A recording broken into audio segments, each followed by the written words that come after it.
So I've gotten really into a thing called Bridge Command recently, which is a thing in London where it is like halfway between a video game and a LARP, where you go on a fictional starship bridge and you all play roles on a starship doing space missions with like computer game, but also you have to talk to each other and like be a crew. And I realized that maybe I've gotten too into it, in that not only am I going on a campaign with a crew, I got invited to the very legitimate promotion ceremony for a member of my starship crew to a new rank in the fictional military.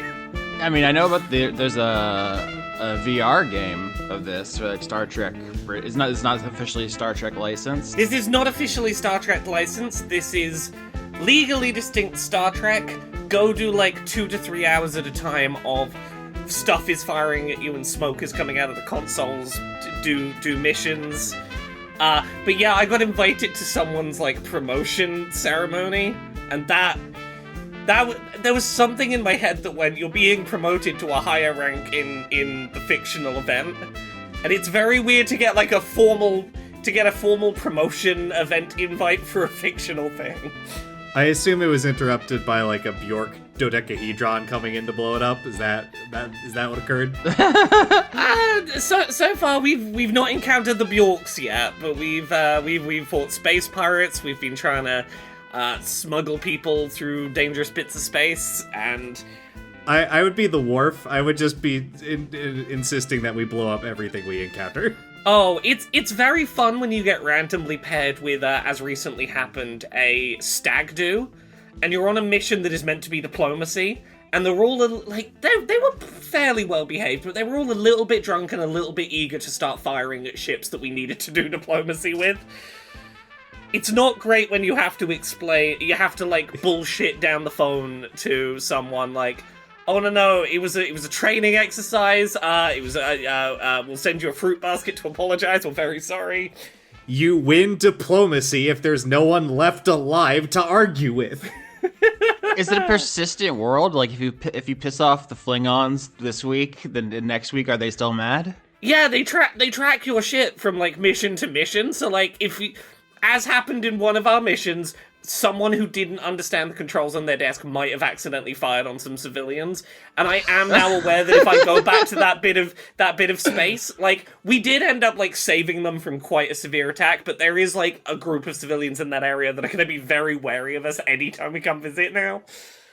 Might have accidentally fired on some civilians as a certified Dice Funk moment. It was someone new to the weapons desk, and they didn't realize that if you click on a ship, you just instantly start firing at it. Like, they thought, I click on that ship, it'll tell me more info. You gotta ask the science desk to scan it for more info and, like, pass it over to the weapons desk. You can't just click shit, you will start firing. Rookie mistake. And not to extend the non-Dungeons & Dragons intro further, because I know everyone's really eager to hear the consequences of last episode's dramatic conclusion, but I do have to say, for timeliness' sake, that I am playing Donkey Kong Bonanza. Ooh, banana! The best game ever made, ? And it does have a character in it that I'm surprised I haven't gotten 50,000 emails about, because it is the most DiCaprio Devereaux coded character of all time. Oh, that sure is DiCaprio Devereaux, the ape. I saw someone refer to her as Kunty Kong, and yes, that's pretty correct. I don't even remember her real name, because I have also been referring to her in my head as Kunty Kong. But she has glasses, which let her see things with particular skills. She has perfume that lets her do illusion magic. She calls everyone darling. It's a whole, come on. Wait, did they start taking from me now? They're done taking Austin stuff, and now the world is taking from Quinn? Apparently. You're on their radar. Oh no. Does that get you money eventually, Austin? It does not, no. It's in some ways it gives you negative money. Oh no! Because it's Nintendo, Dice Funk might actually get copyright claimed. I'd say Darling kind of different though. That they seem to put more emphasis on the A, so we're good, right? It's Simlish, so okay. She's like, and then in the subtitles it says darling. Oh, okay. All right, well, these are entirely different characters. I think they should be going back to hit up Gruntilda because, they were doing that way back in the day. Surprisingly, Kunty Kong did not return the results I wanted. It should do. How is there not at least one, jokey Twitter post that surfaces that to the top? Oh, it really does for Google Images, though. If you just do a regular web search, it doesn't give you anything but the images. That's all it is her. Oh, yeah, it is. Yeah, she sure does show up for Kunty Kong, huh? Okay, now, hold on, I have a question. When I search this, should I be spelling Kunty with a C or a K? It's with a K, obviously. You can do it with either. I've tested both. Both will get you there. Doing A/B testing, but this is DiCaprio Devereaux' first soda. Yeah, pretty much. If we ever get transported to a monkey world, this is what DiCaprio Devereaux is going to look like. By the way, my name is Quinn. I'm playing DiCaprio Devereaux. You do now have access to polymorph, so you could become Kunty Kong if you wished. All right, Austin, leave a little note for me to remember to do that when I need to do something cool. I'm just going to shout, "Going Kunty." And that's good. Then I'm going Kunty Kong. I mean, if anything, Doc Hopp's the one who's been turning into an ape this season. We fucked this up. We should have known. I think it's extremely funny if we could turn into any animal, and DiCaprio, with this opportunity, also just picks a monkey. She's like, I'm sorry, I couldn't think of a second animal. You got the only one I could think of. All right, so you have some items, something? Yeah, DiCaprio Devereaux. I'm also Quinn. You can find me patreon.com/weeklymanga-recap. DiCaprio has quite a few items: the zipper costume rack, the Gucci sunglasses, the Dyson Sphering, Illusion, Neverendol's disc, the landscape, the perfect pearl ring, the time dragon claw, though technically Viola has that, the R.I.P. Rada bag, the beautiful quill, a TV lamp, the melons baller, and then my new item that I have that I don't know when you want me to talk about that. In the yes, future. You do. We've done 5 downtimes, so you know that's going to be introduced to the downtime scene. I know, you never know. Sometimes Austin comes in and he's like, all right, everybody change places. And then, we'll switch the order. We'll start, then Dan will start, and then we'll just mix things up. We'll be crazy.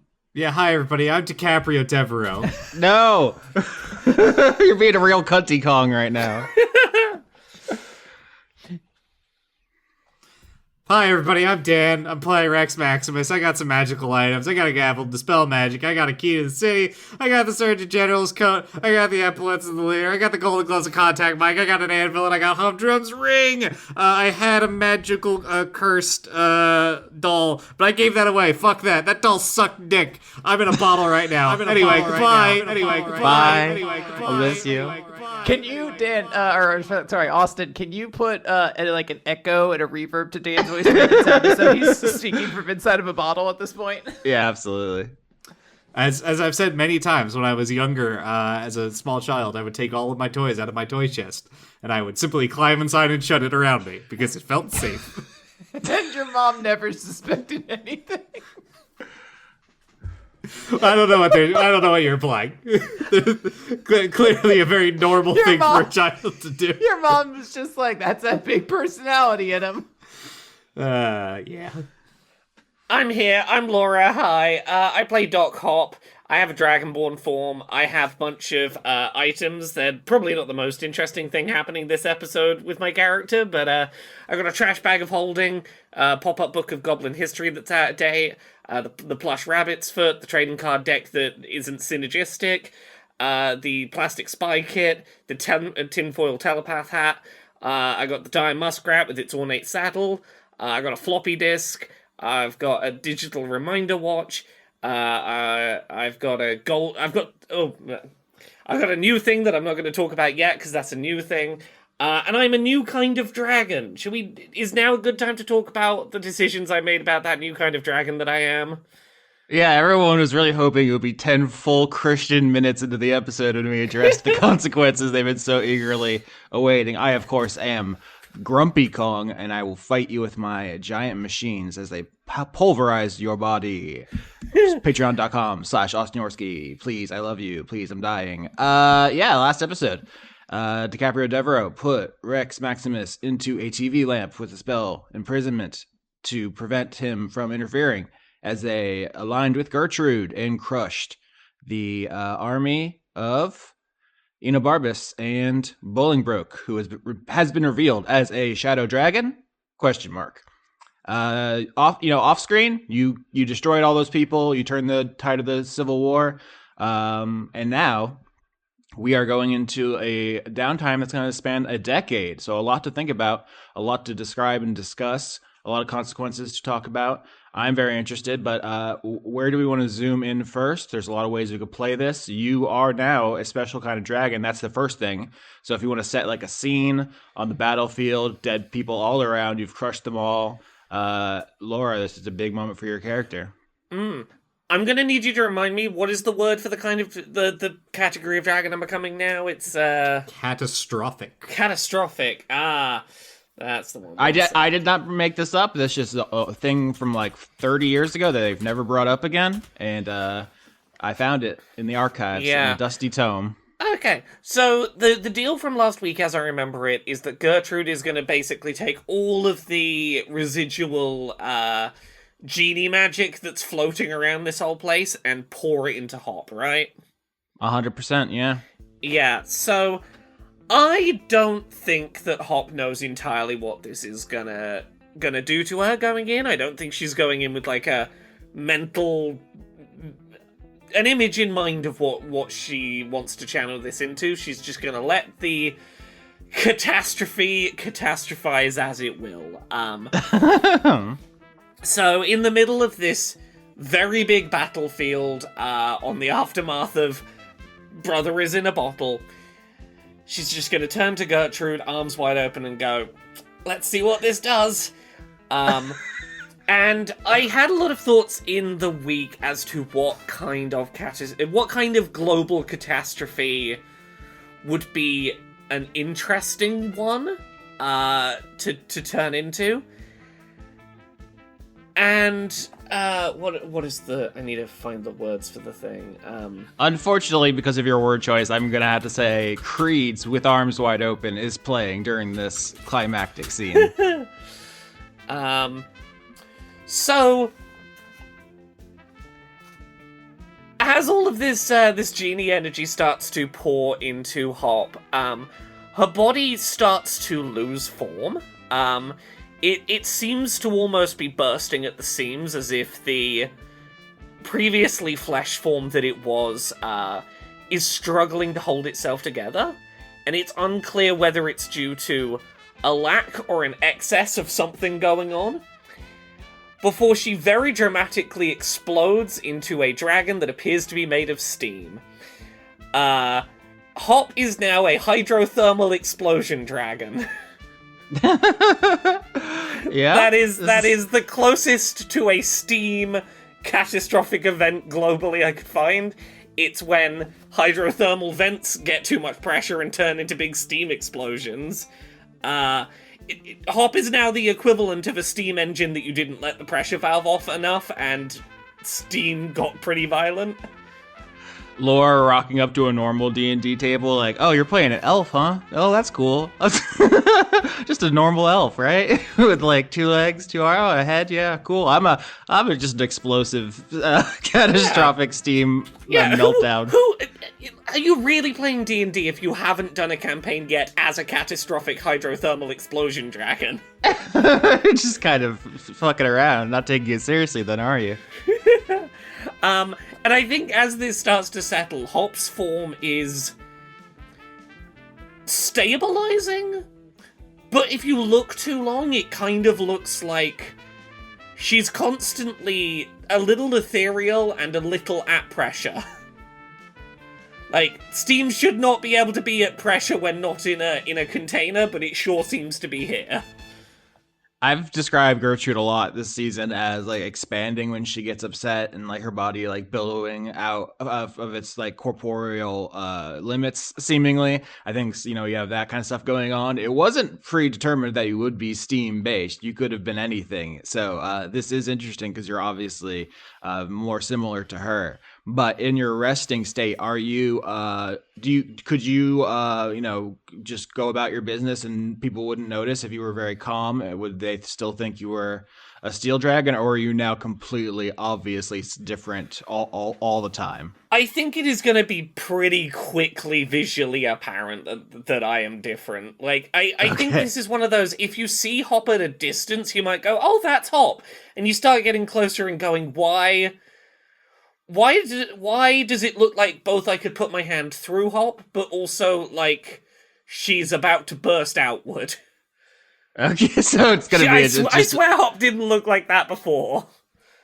Just a chill time whenever you're hanging out with your sister made of volatile boiling fluids. DiCaprio, do you say or do anything in this scene, or is this just like the cut to black and then the letters fade in 10 years later? Well, I let Rex out at some point. I need to make it clear that I don't wait 10 years to do that.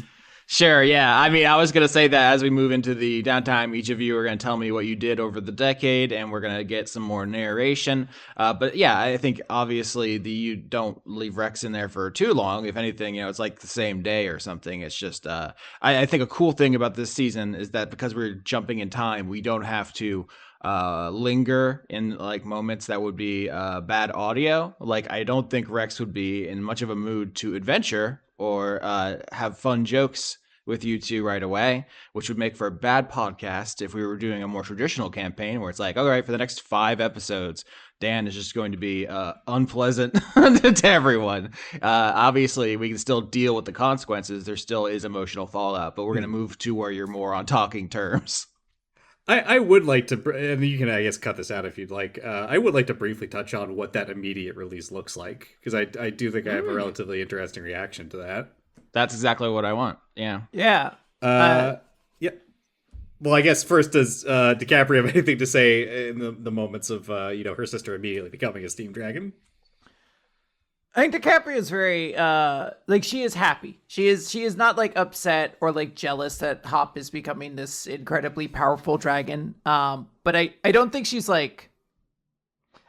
really looking that much. I think she is very intently kind of staring at this bottle, or if not staring at it, mentally kind of reckoning with the decision that she's made and how she has to adjust to it. So I like to think, there's this big scene with arms wide open playing and this incredible transformation. And then when you get to like the DiCaprio episode where you're doing it, that's just like noise in the background as she just sits there like, what have I done? And like looking at her hands. I do want to give one bit of flavor to the immediate aftermath of this happening, which is that no sooner than Hop has solidified again, she's going to go straight to DiCaprio and go, okay, I'm sorry this took so long, and is going to cast Wish, like, immediately. Like, I want it to be apparent that this was... The second she has the power to do so, she wants to get that curse off her sister. Distant minor key with arms wide open, getting louder and closer as a living hydrothermal vent advances on you. Like, my only question, what does it look like to DiCaprio as the curse stops happening? Like, what is the ending to the bouncing DVD experience? Because it's like a mirror now, right? It has to be like glass shattering. Ooh. Well, it's different because the coin actually bounced around in my head, but when it was the mirror, I just had like an intense desire to look at myself. But yeah, the visual effect probably should be, well, it's a broken mirror. So should the mirror be getting fixed? Like it's like a broken visual that's slowly being repaired, like a perfect mirror? You can do anything you want. I'm thinking if it's the DVD menu that's been bouncing around, now the movie plays. Now you get to watch Clerks 2. Finally, after waiting so long. I've been waiting months. Oh my God. I hope they go ass to mouth. Oh my God. Yeah, something like that. No, yeah, I mean, if right now Keeper is there with Ulysses, and Keeper's looking at the mirror, you're trying to sneak a peek. Here comes arms wide open, louder and louder, and then you get hit with the wish, and you just you look away. Finally, I mean, you could describe any psychological effects, but suddenly it's like, who gives a shit? Someone else has a mirror. Not interesting. I think there's the music that she's like very obsessed with this mirror, and she keeps trying to like catch looks at herself in this mirror, and she's essentially powerless to resist it. The curse is removed, like wish is granted, and she just kind of turns her attention now to obsessing over this TV lamp that now her brother is inside of. Like she just moves from like one mental anguish to the new one she has to deal with. But there is a thank you to Hop in there that she kind of utters while she is, on some level, still very clearly distracted. The TV lamp is shaped like a sailing ship, so you're like moving it around through the air, going like, "Yar har fiddle-dee-dee, land ho." Rex is inside. Oh, I'm playing with it like I'm a baby in a bathtub. Yeah. I'm just like. a detail that I want to add in here, when Hop does use this cast of wish to get rid of this curse, I don't know how visible it would be to her or to her siblings or anyone around, but I think if you were doing like the HBO adaptation, you would see some sort of visual that shows a little bit of that hydrothermal steam that she is made of. There's just a little less of it there now. Like, there is a physical change in the amount of steam. This is so important because I know people probably are asking themselves, well, now you're a genie. Why don't you wish for everything? Wish that the ground is made of candy. Wish that you were taller. Wish that you were a baller. Wish you had a girl and you could call her. But she has two. She has two of them. Yeah. This is, and I want to say, this is part of the reason that I really like the idea of the hydrothermal explosion dragon, is that I want Hop to be the kind of dragon that is based around, like, pressure buildup of steam, but that some of that steam and therefore some of that pressure, some of the power of that catastrophic explosion, a little of what powers that is gone. Like, tangibly, there's a little less pressure there. Absolutely. There are a lot of different ways you can do wish, both as a spell the players can have and as the thing genies can do. But from the beginning of this game, there's this idea of like wish fatigue, the stress of casting the spell. I'm reading from the description now. The stress of casting this spell weakens you. After enduring the stress, each time you cast a spell, you take 1d10 necrotic damage, blah, blah, blah. We can do it different ways, but it is actively taking from your life force. This is part of the whole political conflict with the genies, is that in addition to all the ways that slavery is obviously bad already, forcing genies to do wishes is like draining them for their blood. Which is a fun parallel to the Megalon, where the dragons are being drained for their blood, literally. A lot of parallels here, but... We're all like horseshoe crabs. Oh, wow, I didn't even think of that. But you are not going to willy-nilly just be able to wish yourself out of everything. Hop, as we will discuss with during your downtime, what has changed on your sheet. This is a, gilded cage, or it is a... it's like, I was gonna say deal with the devil, but I guess a deal with a djinn, because that is already a thing. I feel like it's not as bad necessarily as deal with the devil implies, in as much as I have a degree of control over how much benefit and how much consequence there will be, which is not usually the case with that kind of thing. Mm-hmm. But it's I'm gonna have to be thoughtful about how I use the most extreme ends of what is now available. Perfect. I think Dan wants to do some Rex scenes, but feel free, everyone. This is a narrative-heavy episode. Normally, at the beginning of Downtime, we do a group scene at one of Andronicus's restaurants. We could definitely skip that because it would make sense. Sure? Because I had intended to take Rex to a restaurant like that before I released him, just in case. Like, so the immediate thing wouldn't be violent. Also, I came up with a good pun name, and I didn't want to forget it. No. That's why I'm asking I think it also could be funny for you to, slide into a booth and sit the sailing ship TV lamp down and be like, should we get him some hash browns or? Yeah, I'm going to take Rex to everyone's favorite spot, Anti-Magic Field Ann's. They sell the best pretzels that can escape any magical barrier. And I'm going to release him after probably like a day or two. DiCaprio... even though like the immediate conflict I imagine doesn't take too long, I think she waits until like word is that like Gertrude is out of the Cookie Mountains before she lets Rex out, because she doesn't just want it to, lead into an immediate another conflict. Dan's like, I roll initiative. I go after her ass. Yeah. Yeah. So I assume we're this is a dragon-sized restaurant because it's in the Cookie Mountains. The hold of the spell breaks, and Rex materializes, I guess, in slowly in a cloud of smoke in front of DiCaprio on the opposite side of this this dragon-sized booth. And there's a moment of disorientation as he's getting readjusted to where he is, and then remembers exactly what occurred, and he a deluge of emotion goes across his face. First surprise, to anger, to even sadness for a moment. And then it hardens into something cold. And the only thing I can describe it is dead. And he sweeps his gaze around the environment, noting that it's different. He looks at you, DiCaprio, and he recognizes you're there, but he's not looking at you like you're a person. It's like if you went into a room and noted there is a chair in front of you. And then his gaze falls onto the lamp, and he picks it up and walks out without a word.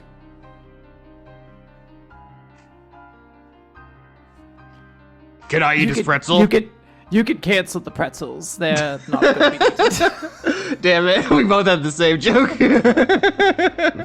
I'm trying to find Auntie Anne's is mostly a mall kiosk, but I did find a weird storefront here that I'm trying to find a better picture of in Kissimmee, Florida, which is not far from me, but there is a little building here. That's cute. Now, if it was a Wetzel's pretzel, Rex would have stayed. They're better. They're simply better. Yeah, but I didn't have a pun for Wetzel's pretzels, Dan. I don't know what that is. Well, you should have tried harder. Rex should have his own branch of it. It could be called Rexel's I was going to say Rexel's pretzels. There we go. There you go. I opened up a Is that fast what food Rex chain does for the you. next decade? I don't know why Andronicus would name his restaurant after you. That'd be a little weird. Do you all want to have a scene? No, it's named after another relative called Rex. Coincidence. It's his great uncle that Rex is named after. Do you all want to have a sibling scene together? Because I was about to introduce an NPC, and I could definitely picture this. I guess I'll just pitch this. I could always cut it out if you don't like it. I was going to have Rosaline show up to this meeting by invitation. So you all were going to say to her, hey, Rex is going to be very mad. Can you come help us? And so if you try to storm out of the anti-magic Anne's, she's coming in and she will scoop her little baby up on the way back in to have this conversation if we want to get. Because otherwise, I don't think Laura, Dan, and Quinn are going to speak to each other much this episode. I'm potentially fine with that. I don't see any issue. I would note that I wanted to make it clear, I can maybe re-record something to clarify this. Rex is not storming out. He is very calmly walking out and choosing to not even fly home. He is walking. Yeah, I guess storming is an informal use there. You're I believe the term is bolting. This is where you just leave. A thing I didn't realize was a symptom of anything until it was explained to me. Sometimes if it sucks, you gotta hit the bricks. I don't know what else to tell you. Also, I like the use of the word storming for how you left, because that's how Hob is going to leave everywhere now, is storming. No matter how calm you are, you're always storming. Yeah, no matter how calm, I'm always storming. Storming into the kitchen, storming into the bathroom, storming the bed. Yeah, I've stormed some bathrooms. Fuck off. Okay, so with everyone's agreement, Rosaline, the glorious red dragon, comes back to the table and orders what? Cinnamon twists while she holds her son in her claws and sits down at the booth. Wait, she's holding him like a baby? Absolutely. I think I would imagine more like someone holding a piece of wood, like a 2x4, just tucked under her arm. You just go boneless. Just try not to. She's like the log lady now, just carrying her around. She says, "Oh, my Rexy Wexy, it's okay. Mother's here. No, extra sauce, please. I need the dipping sauce. This has made it worse. No, it's so much better. Thank you for inviting me. Did I invite her? Whoever, anyway, if neither of you claim credit, Ulysses will say thank you. Part of me is what he's thinking, would Hop have done? Hop is going to be very nervous about this whole interaction. Hop might have done it. Okay. That's cool. She says, "Oh, what lovely steam you have, dear. You're looking quite vivacious." Thank you. I'm now bursting at the seams. Oh, me too. Who isn't these days? Slaps you on the wing, I guess. oh, how terribly warm. Nice. Oh, yes, that's the sauce. Thank you, dearie. What kind of sauce does she fuck with? What is she dipping the cinnamon sticks in? It's just like, it's basically like a cake frosting. It's just like really heavy, fucked up. It's like dangerous to non-dragons probably. Also, this is an anti-magic anti-Anne, so no spells work here, I guess. That's why this was like the good common ground, right? Look, this is organic pretzels of the truly most forced organic kind. Earlier, we foreshadowed a Waffle House where a fated duel happened. This is another great place. All of Andronicus's restaurants would make incredible, like, fighting spots. But Rosaline also, you see, she has with her, some magic items. She has her shrunken head, which she wears on a chain that she got earlier. She has Pandora's amphora, which DiCaprio gave her earlier. I don't know if you want to give her the haunted doll now. You've already removed it from her inventory, but I think she would be very receptive to that. I will say. I think it would be the last thing on Rex's mind currently, probably. Okay, but you know what? I was gonna say I think she just senses it. She's highly attuned to curses. So, also it was already hers. It was stolen by the Cymbalines. But I just want to make sure you all know that she receives that, and you get credit for that. I am keeping score of the dragons and their affinities for you. And Rosaline has been wooed with gifts a lot this season, so her immediate response is not, "How dare you cast a spell on my son? I'm gonna fucking ram your head up your ass," which is what I think a normal red dragon response. That's why she's being nice. Yeah. As Rex has been sort of forced back into this, he takes his, I guess his forced seat and sort of just folds his wings and arms together in like the I guess the draconic equivalent of crossed arms, which is the Sphinx position for like a cat. Aw, yeah. She says, "It's okay, Rexy Wexy. You don't have to forgive them right now. You can be mad." Oh, he's so mad. Look at him. This is truly worse. Oh, they have the Oreo-topped nuggets. Oh, Andronicus, you've outdone yourself. I'm realizing this might have been a mistake. I don't think this is gonna make Rex hate me any less. Oh, y'all need to check out the Anti-Ends menu. They're doing demon shit.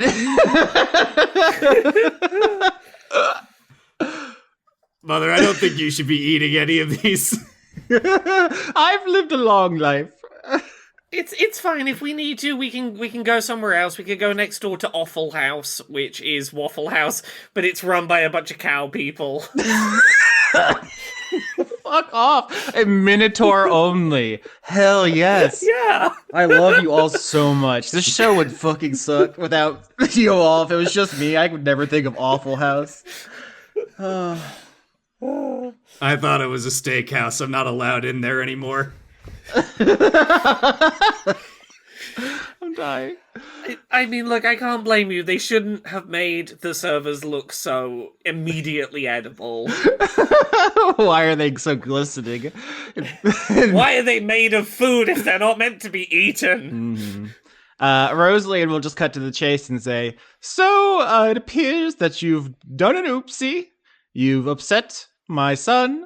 You have turned on your own kind, dragons, and beaten them to a pulp, put Barbas in the queue. How about switching sides? There's a lot, you can make this all up. Just join Mother Rosaline over here. I'm afraid I don't understand what you mean. There's not really sides. Oh dear, are we playing coy? Yes, we're in a cold war between Desdemona and Desdemona's enemies. And you have set yourself up as the champion of the small folk, and then you've gone, I believe the small folk are calling it the Slaughter of the Cymbeline Seven, is what they're calling that incident. And now you've crushed a small folk political movement of your own accord, not to mention killing your mother in public. I think you have maybe ruined the image of yourselves as defender of the small folk, but that's okay. You can be a strong representative of dragon kind with me, Fun and Rosaline.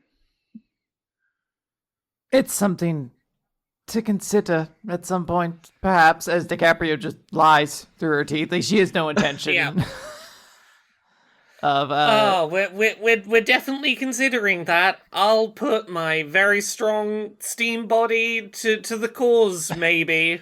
We both uphold the Gladys Accords. We both think it's very annoying when little people ask for things.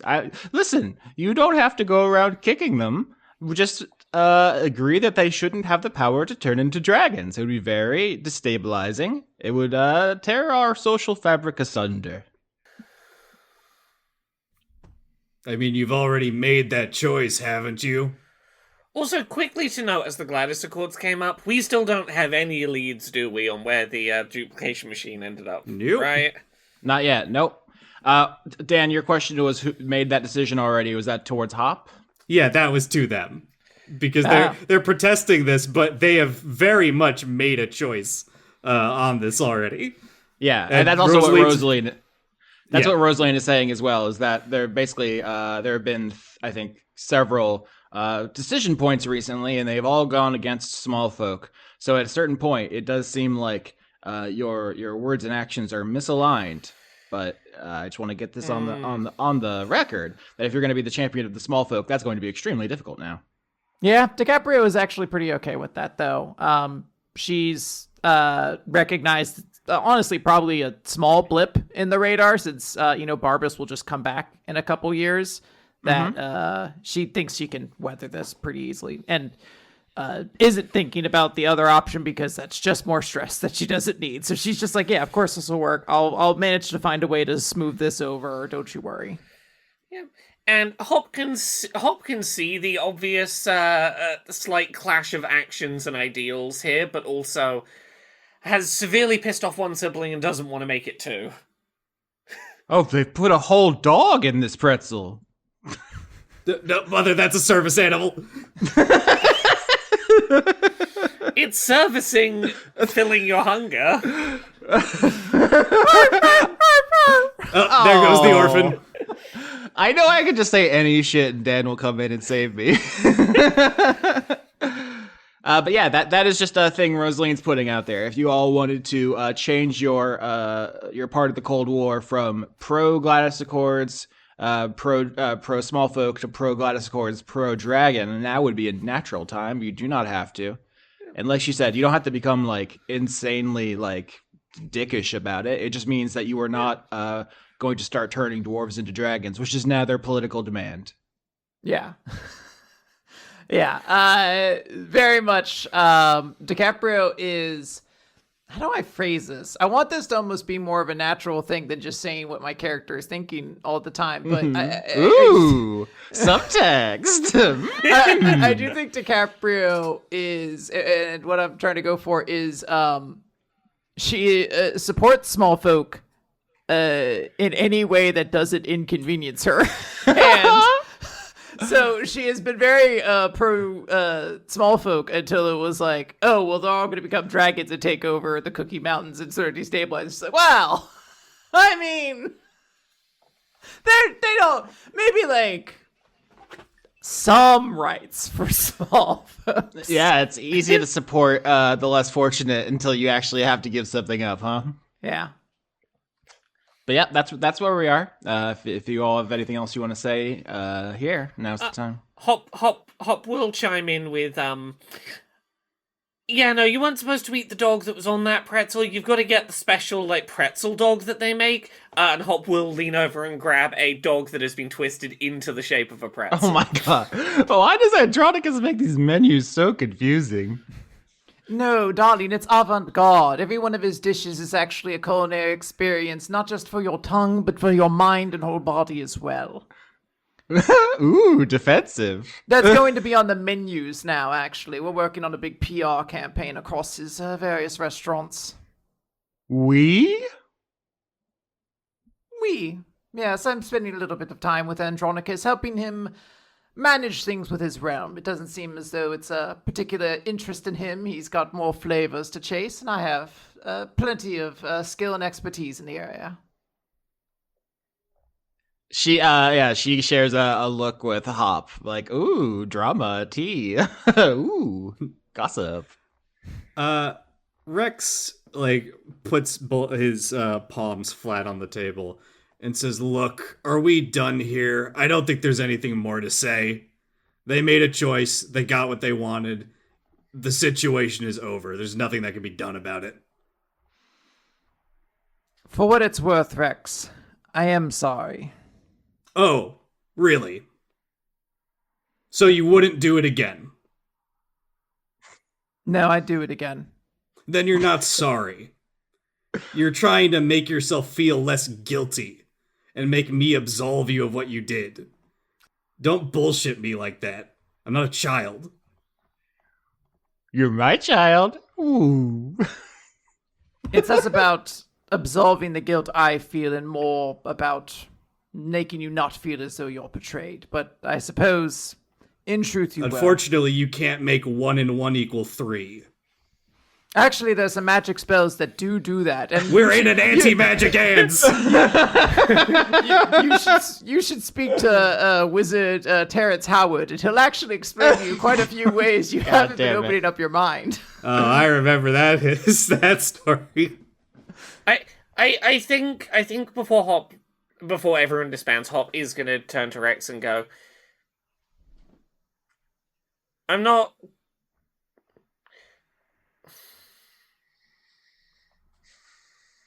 I love you, Rex, and I hope we'll eventually be okay. I think he just kind of looks at you, gives a curt nod, and just walks out. He has nothing left to say about the situation. What happened, happened. There's nothing to be done about it. Yeah, I think that's a good line too. Is maybe eventually we'll get past this. Cut to black 10 years later. Is like I think a good dramatic irony. If anybody else has anything at the anti-magic anti-ants, fucking phenomenal work, Quinn. Anti-magic field ants. So Okay. just make Well, sure we now get I it take right. back honestly rank amateur punnery. Damn, that's fair. Yeah, we have 3 downtime episodes, scenes. I can talk Yeah. good. Me talk pretty someday. Austin, you want me to help take over some of the talking for you? Yeah, I mean, you're the hot new talent that Nintendo is stealing from. Yeah, so 10 years has passed for DiCaprio Devereaux, and it's a busy 10 years for her, a busy decade. So she is now fully kind of, I don't want to phrase this. She is spending time with Andronicus intentionally to get close to him at this point. And like what started off as like, oh hey, I'll help you with some of the stuff in managing your realm, has very quickly just drawn to them spending more time together and working on things. As DiCaprio just is cozying herself up to the second strongest dragon in the Cookie Mountains for a reason. And in her time with Andronicus, I imagine she has learned a couple things. So the item I have taken this time is the feat chef, and it is represented buy a box of designer pearl chocolates. Basically, DiCaprio will make these each arc, and then they can be given out to restore temporary hit points to people. So hopefully we will get exploded less frequently. Yeah, because you didn't take the medical advice from Barbas's arc, you have been having a tough time healing during small folk portions of the season, so maybe this will help. Also, are you giving up Melon's Baller? Yes, the Melons Baller will be given to Andronicus. And first, you got to set the scene first, but I was definitely thinking when you hand it over, he's like, "Oh, my baller! This was given to me by my good friend Melon back in the day. How did you know?" Oh, his name was on the actual item, darling. It was in the corner. Oh, good old Melon, always writing his name on everything. It's actually his defining characteristic, naming spells and items after himself and writing his name on things. He has custom spells, Melon's hideous laughter, Melon's caustic brew, Melon's acid arrow. Oh, what a scamp. What a scamp. Have you seen him recently? Oh no, he died horribly. Oh, the acid arrow, that's right, yes. I recall, he never quite perfected that one, if I recall. It's so tragic. No, it's really put me on the path to where I am today. I used to have more interests besides food, but after Melon's tragic passing, I just couldn't go back to the battlefield. Well, I'm so glad that you're being reunited with him in this small form. Very, very important and treasured. I'm sure you'll think about him all the time. You're balding those melons. I shouldn't just say things. Now that's his backstory. Where are you having your scene? This is going to be in Andronicus's lair, I assume. It's sort of shaped like a upside down food pyramid, I believe. It is from the outside. It is a desert mesa, but with a downward kind of sloping angle to it. So that inside it is a food pyramid. Does he let you into his test kitchen? Are you that close, where you're seeing the unfinished stuff, or is that next downtime scene? I think so.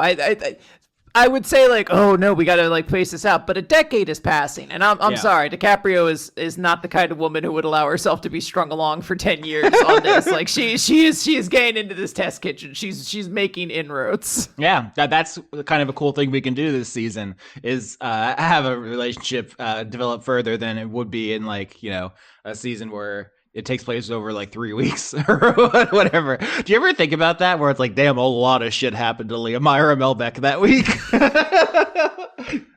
Yeah. This was a real bad month. Yeah. So DiCaprio Devereaux is also going to make sure she pulls out the berries that she got and say, "Oh, I did find these while we were on our last expedition. Hopefully you enjoy these. Perhaps you could craft something with them. It seems the elements have charged these little ones with quite a lot of flavor." Oh, yes. Infusing berries is a very meticulous, slow process. To have a frosty berry that can survive a flaming dish could take weeks. These are permanently enchanted, you say? I do believe so. There was quite a lot of magic going on upon that mountain.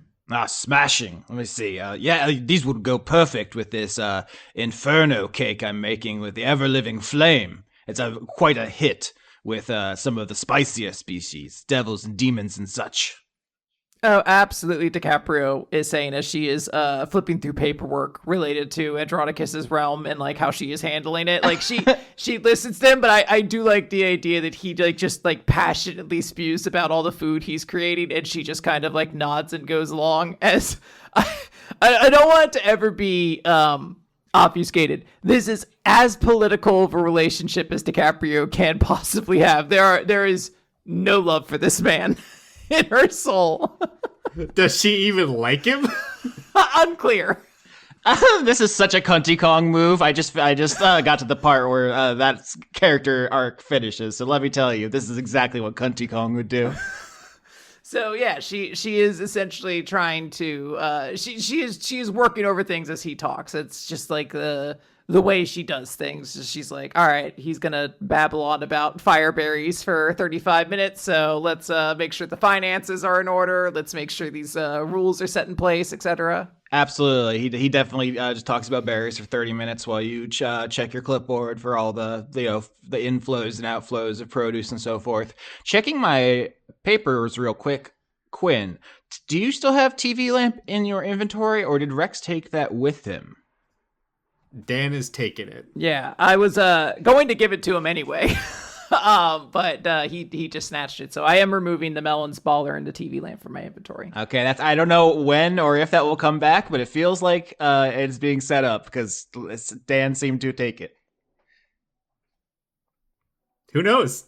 Rex can't cast spells. He can't do shit like that. Now, is he maybe going to try to physically force DiCaprio inside of it? Potentially. Just mushing her face against it. Look, if you need a favor, one of your sisters is now powerful enough to put actually, both of them could put each other in the so whichever one you're most pissed off at could put the other one in there. Mutually assured bottling. So DiCaprio is going to wait for like a pause in Andronicus's speech, and she's just going to turn and be like, Andronicus, have you ever heard of the Aleph or the Folgore? Oh, I believe those are dwarven snacks of some sort. Gnomish, no, like a gnomish kind of treat. Well, the idea is perhaps one of them actually might have some connection to the Cookie Mountains itself, one of the Numenon that people are reporting popping up all over Arabella. Do you have any idea? You're the second strongest dragon in the entire mountain range, so surely at some point information's passed by your ear? Oh, the Numenon. No, I've traveled quite widely, and I've seen a variety of these things, some of them quite unpleasant. There's an ocean that tries to eat people. There's a big snake in the sea of some kind. There's a quite strange to look at. Gave me a headache, let me tell you. But I know that we haven't found the one in the Cookie Mountains. Is it not just friendship? Is it not friendship that we found along the way? No, darling, I think it's going to be... we know friendship. This is something that needs to be unknowable to some extent. So I don't think it's going to be friendship, but I think it's adorable that that's the first place you went. For a second there, you think maybe he's just gonna play it off, because most of the time, if you're not talking about like a hot new orcish restaurant that's opening up, or someone found a new spicy meat or something, he doesn't really stay on the topic for too long. But then you see across his face, he does seem to be actually giving it some thought, and he says, "Do you know anything else? A place to stop besides these names?" Well, one of the suspicions was an item called the Krishinabon. I found that over, though, in the mountain range, so it can't be that. That's just a normally obvious thing, but I would presume it'd have to have some connection to the mountains themselves. I mean, that's what this land was created from by the gods of dragons themselves. I don't know what sort of logic they put into this terrain, or even if the Numenons follow that, but that's the only place I can think to start. How far down has someone dug into the Cookie Mountains? That is a great question. I don't believe all of the mountains have even been looked over on a surface level, let alone delved into deeply. There's thousands of peaks, and once a dragon finds one they like, they dig in deep. So not a lot of reason to be poking around other people's quarries. There's a lot out there. And once again, you see something pass across his face, just like he is listening and thinking about this in a way you usually don't get from him. Yeah, I'm going to, I guess, roll an insight check on our dear sweet Andronicus. Yep, 14's above average. I'll say that you think of this guy mostly as like a food dummy. He's just kind of a treat dumbass. But what actually is driving him is more of a compulsion to novelty. As the second oldest dragon, he's just been around for thousands of years. He has just seen and done it all. Like he's just kind of burned out on most things. He's read all the good books. He's done all the fucking, he's just like tried all the drugs. There just isn't that much new to him, which is why he is like kind of focused on like the cutting edge of gastronomy, which is his field. But the idea that there is something out there that is unknowable and undiscovered is actually interesting to him. And I don't know. With a 14, you don't get like too much more of like the explicit implications of that. But it is a genuine, earnest interest. I will say DiCaprio is going to notice that and sort of push along to just be like, I wonder if there would be anything sort of a connection to that noumenon that might be able to be used in your recipes, or maybe you could even find a way to open a restaurant near it. Well, if it was left to us by the dragon god, I can't imagine it would be too flavorful. Unfortunately, we've all been cursed with terrible breath weapons that destroy most flavor, so not a huge interest in our culture. Maybe it gives us a new tongue. What if there's just a big tongue out there that could taste all kinds of things? That would be quite a practical joke. Yeah, you would love a big tongue that would taste things, I bet. That seems like something to be really into. Viola loves a big tongue. Who? I should call her. Oh my god. Everything reminds me of her. Do you think it would be a joke like that? Would the dragon gods have left a bit behind? I feel like it should be more serious. It depends. I don't recall how much Bahamut really cared about bits, but he might have been one of those guys. I don't know. He might have had like a god improv troupe, and he just doesn't really know how to turn it off. There is a dragon god of humor. There you go. Oh God. I don't know if he was known for his tight five, Bahamut. Maybe he was a silly little guy. Andronicus could say, my army of sous chefs, my Asimar, are spread out all over looking for novel ingredients. I could put some of them on a search of the Cookie Mountains more thoroughly, if you would like that. It would certainly help, dear. There are so many responsibilities in keeping this realm in order. Can you believe the dwarves want to all become dragons? I can believe it. I've seen an Asimar try to be an angel. I've seen a imp try to be a demon. Everyone wants more. I wasn't always the head chef. Sure, darling, but we're talking about millions transforming at once. I mean, it would be chaos. It's like they haven't even considered what would happen after it occurs. Yeah, Andronicus, once again, he gets this like faraway look in his eye, like, tens of thousands of dwarves becoming dragons. Now that's something I haven't seen before. And with the 14-year-old that before, would be based in red pilled. with the 14-year-old before, I'll just say, if there's been any confusion about where Andronicus is on the political compass, he likes the Gladys Accords because it doesn't affect him. He doesn't need powerful artifacts, and he likes small folk. He is, not a crusader out in the front lines or anything, but he works alongside them in kitchens, which and goes to their cultures and gets their stuff. So surprisingly, pro small folk, pro Gladys Accords, which is, I guess, the stated position of the party. So.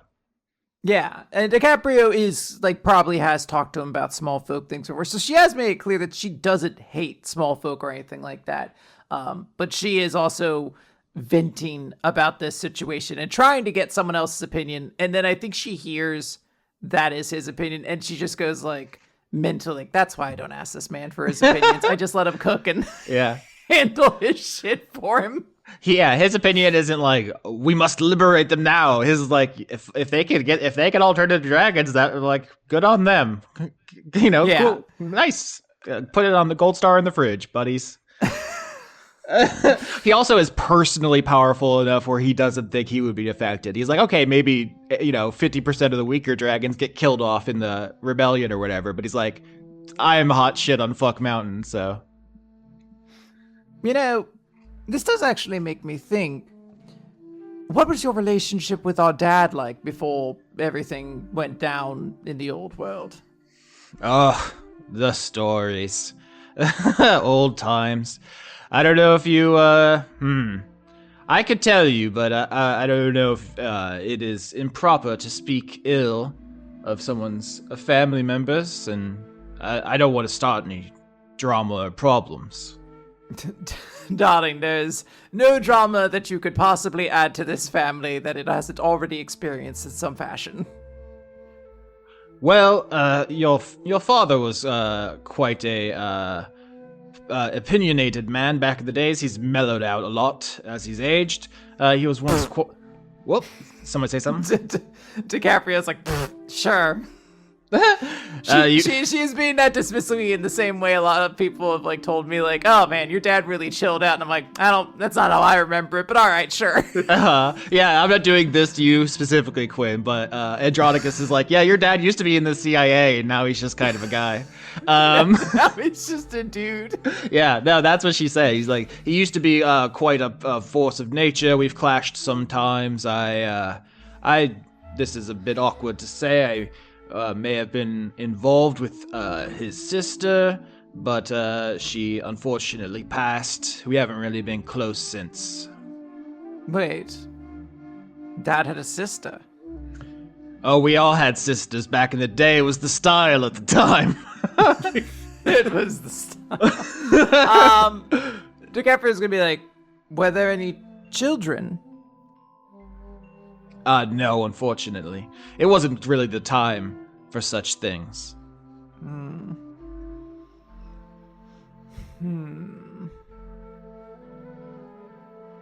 And he always collected animals then?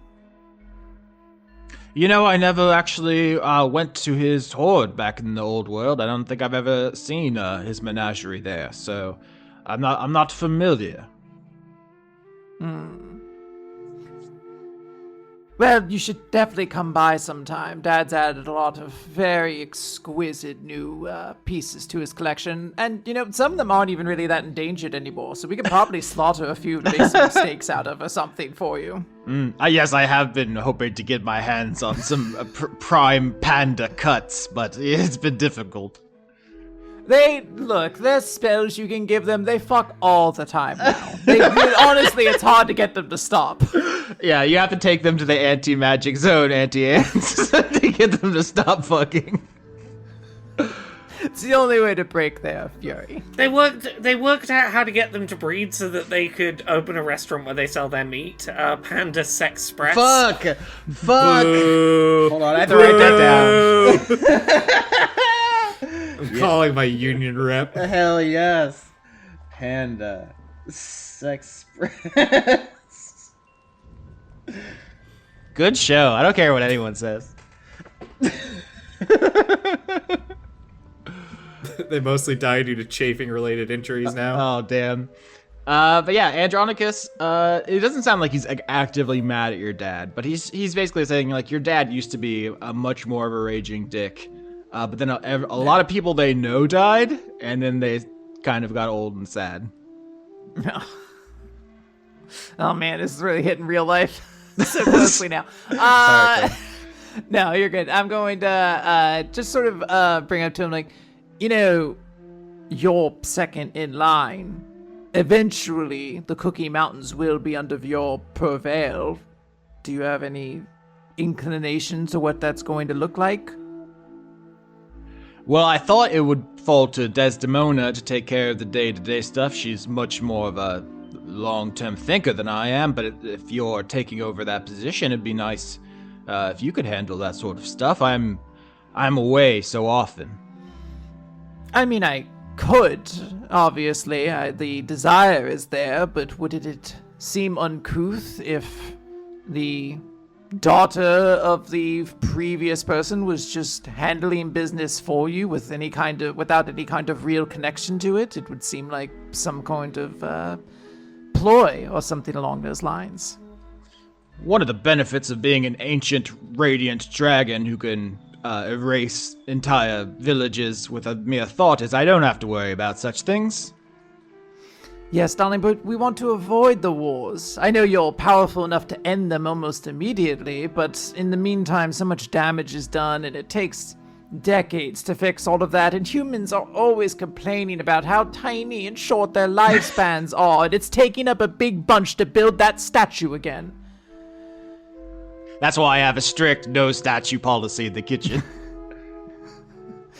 It's good, but you need a couple for the foyer. You need a stronger statue position in your courtyards, is what I'm saying. Well, I'm not much for strategy. I guess if you think of it as kind of a PR campaign, a rollout for the restaurant, we've got to get good reviews and good buzz. I understand what you're saying, but would you have suggestions? Because I don't know much more I can do besides say, please listen to my person here, and I'm going to leave now. Yes, well, I had to, of course, take stock of your vault at some point recently, and while I was in there, I did notice a gigantic wedding cake inside that didn't have anyone on the top. Oh, I was just noodling around, trying different fondants, you see. It's not the most popular taste, but I think I've really done something interesting with the creams. How do you feel about creams, DiCaprio? I'm always doing interesting things with the cream. Yeah. Darling, I'm considered a connoisseur of cream. Actually, before I was called Kunty Kong, that was my name, the connoisseur of cream. DiCaprio, the cream dream. Okay. Also, Krispy Kreme parody restaurant he has called Kunty Kream. DiCaprio is just gonna kind of be like, are you looking to get married? Because I imagine, as your partner, it would be much easier in the public perception to understand why I was handling the day-to-day of things. Yeah, he pauses for a moment, not as long as probably he should, I think, given the enormity of what you're saying. And then he says, well, I'm not much one for ceremony. A marriage is more of a small folk institution. I'm kind of old school. Back in my generation, we had, mates over periods. I wouldn't want to impose too much upon your social standing, but if such an arrangement, if an arrangement could be reached where it'd be easier for you to operate, I would happily handle the responsibilities of the realm on one condition. That, as your partner in this, of course, there would be a measure of making sure that dangers coming at me would have your support and defense, but also that you would look out for Rex and Hop as well, should anything happen to me.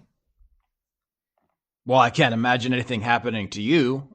You're quite a powerful wizard and apparently an indestructible pearl fortress, so not too worried about making that promise. I guess the question is, are you comfortable with a kind of legal, formal arrangement and with no expectation of looking away from you, embarrassed, mating and so forth? DiCaprio's like, oh, I'm not too concerned about that.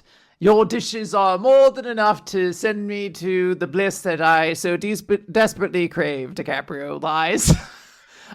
In her mind, mentally already thinking, like, maybe I should give a booty call to Viola.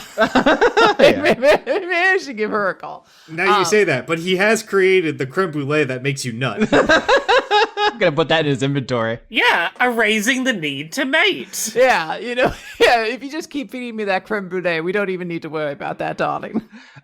Two things. One is you gave him the berries. What stat increased real quick, just so we have that on tape? Charisma increased for DiCaprio as she moves further and further into her political career. Okay, and you're rizzing him up, so that fits. I will say that in addition to him being just kind of uninterested in other people, I think you also do hear he's like, oh yeah, I actually did love someone once and they were horribly murdered and your father was involved somehow. So yeah, I don't really want to like bone down with you. It's like a subtext there. Sure. Wait, was the implication that the dad's sister was the person he was involved with? I believe that's what I said. Yeah. Okay. Yes. I gotta sometimes hear things twice. You know, sometimes the scene happens in a video game and you immediately have to pop up the little list of what text just popped by. You gotta read the log, the text. Yeah, I had to go in the log and I'm like, I'm sorry, my brain's bad. What did you say? Yeah, you're playing like a visual novel or something and it pops up a choice that seems insane. And you have to go quickly check the log and be like, what was this talking about? I don't think I was paying attention. Yeah, save the orphanage, eat the orphanage. Midge. Wait, what? How do we get here? Why is the second one the good option? Yeah, but not to circle back on all my exposition that I just made up in the middle of the scene without any forethought. His friend Melon of Melon's Baller also murdered horribly. He seems like someone who used to care about more stuff and then just got it beaten out of him. I really want to like give this. I want to like make my point in a way that makes him feel very confident about this. Like, I want to try to inspire him with my words the best way possible. So I would like to try a persuasion check to really get him on board with this plan. I want him to be excited. Yes, please. I would love that. 30. Sweet mother of God. Yeah, 30 is on the next level of success where you tell me what happens here. Yeah, I think there's a moment where DiCaprio is just kind of like, he's mentioning like, I don't want to, because things and everything. And DiCaprio's like, don't worry about it, darling. And she's gonna put her hand over his shoulder, like he's experiencing this moment of sadness as he's thinking about things. And DiCaprio is right there to be like the comfort for him as she is like kind of slowly parasitically latching herself onto this number 2 dragon for safety. And for her, this is just like everything she's trying to go for in this plan is working. Like she is getting him to open up to her, and like they are sharing close significant moments without her ever having to consider having sex with this man, because she just is, I cannot stress that, like, even if he was interested in that, how much this is definitely going to be a loveless marriage. And DiCaprio is just kind of, she is just going to, sort of work the arrangement exactly as it is, where she will handle sort of the day-to-day of the realm, already kind of helps handle his, but like should, he take over as the head of the realm, she would help do that. And in return, the safety and security that comes with being connected to the second strongest dragon then also applies to her younger siblings. If this was the gritty Game of Thrones style story that we could be doing, it would be like, yeah, he could save your family, but you do have to fuck this old man. But I think we're going Sure. for a sillier style of storytelling. No, DiCaprio has exes she needs to be toxic to first. Yeah. He with a 30, this works exactly the way you want it to. He does say, I'm going to be out of town a lot in the coming years. I know you have a big party planned for Ulysses, and I don't want to miss it, but I unfortunately, I think I might have to. And I was going to ask, would it be a terrible bother if I could use some of your magic? I'm going to be teleporting all around Arabella and attending a number of different functions and openings and tastings and networking events, and you're brimming positively with wizardly magic. So would that be a terrible inconvenience? I'll be happy to help so long as it doesn't impede too much on the actual event. This is a very important event for young Ulysses, and I want him to feel the support of the Cookie Mountains in his crowning. No more than is necessary. Well, that should be fine, though I would still expect there to be some level of Andronicus's presence at the event, even if it is just more of those delicious, delicious creme brulees. And if you want, you could just put them in a box in my closet that I have here, and that's just where we can keep them, and no one needs to check on inventory for them. Just let them be. Well, you're in charge of the inventory, so I wouldn't impede on your system that you've got going. But I'm sure I can pop it, especially with your wizardly mana. I should be able to make an appearance. I'll actually just brew up a potion real quick for magic sharing. Now, what exactly is the extent of what you need from my spells? Oh, if I have a souffle that's going to deflate, and maybe I can stabilize it. If I burn pizza, roll that back a little bit with time magic. You fucking time stop a souffle as it starts to deflate. Absolutely. No! I have a question. If these two are sharing magic and I'm sharing magic with my sister, is this man gonna get access to my magic? Oh, Laura, you're so smart. Yeah. Are we starting a fucking a chain of magic timeshare? Something like that. Yeah, no, he starts brewing up a little potion that he's going to want you both to drink. And the mechanic, if you agree, you're seemingly agreeing, although it'd be interesting if you try to pull out, is that maybe I'm just going to take spell slots from you randomly as he is off doing other stuff. Okay. Can we take his magic as well, or is this a one-way street?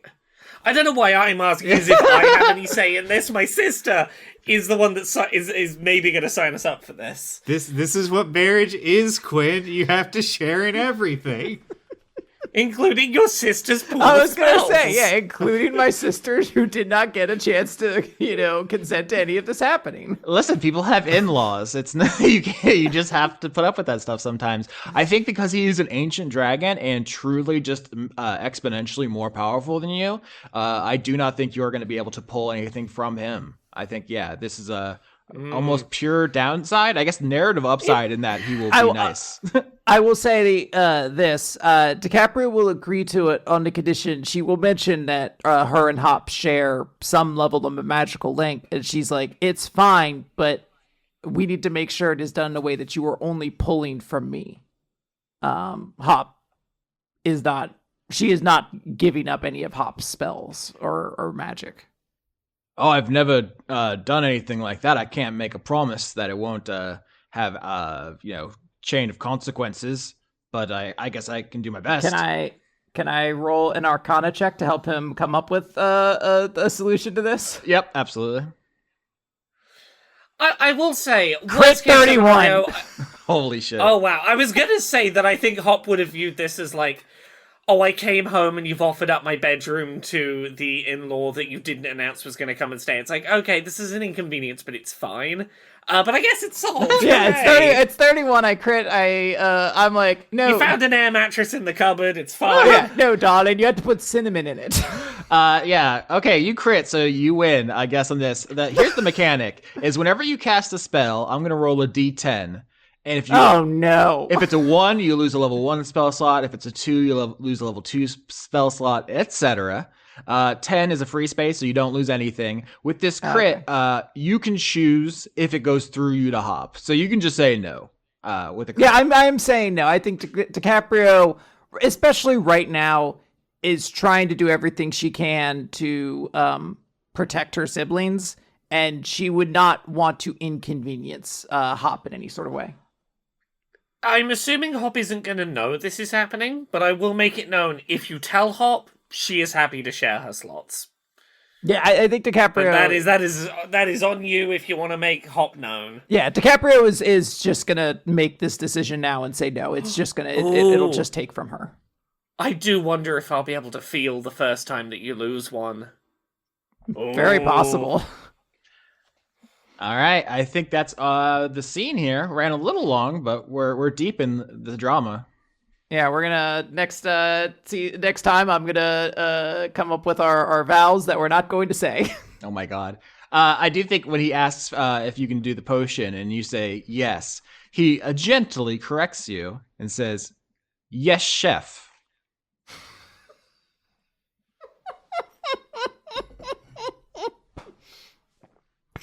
I'm sorry, I was taking a sip of water. I'm trying to think if DiCaprio has that reaction in real life. Probably not. He's an ancient dragon. But I do think she has so much of like a top energy that I do think she's like gives him a look like that won't be happening.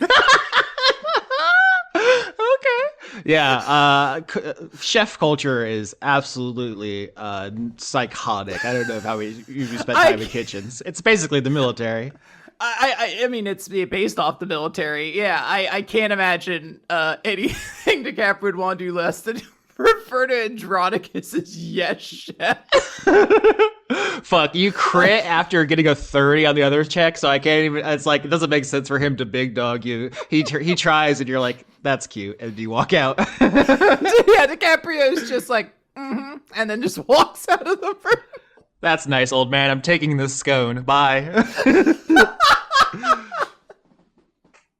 All right, yeah, that's me.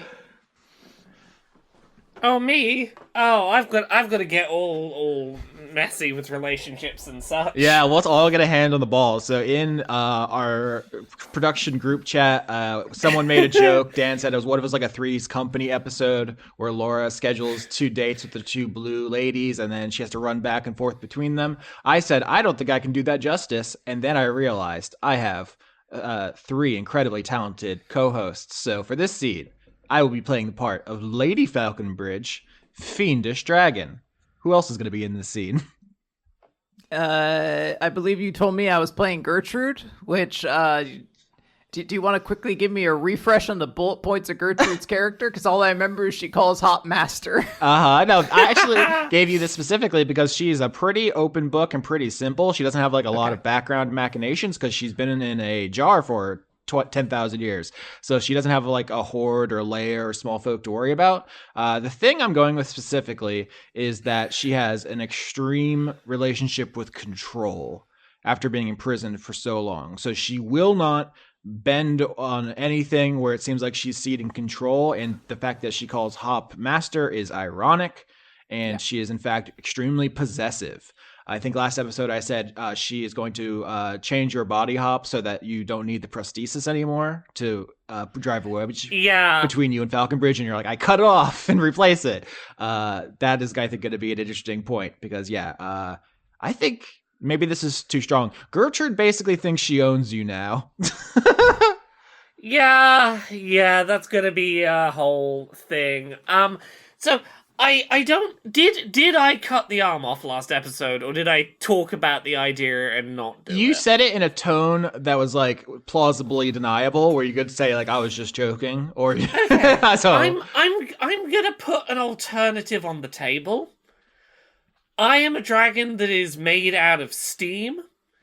Is it conceivable that I could steam my arm through the cracks and crevices and wear this metal arm despite not needing to? Not only is it conceivable, it's badass, I would say. Yeah, I'm weaving the steam through so that I can still wear it, and I think my logic for this working is going to be, I did use up a bit of the steam getting rid of the curse. I am a little less dense, which means I have a little more room to wriggle into the arm than I might otherwise have done. Perfect. So you're going to set up a scene where you're talking to Gertrude and Falconbridge, and who is going to be playing the last character in the scene? And what character is that? Hello and welcome to Gutter Slopes alias Slime. May I take your order? Yeah, so to set the scene here, we're getting a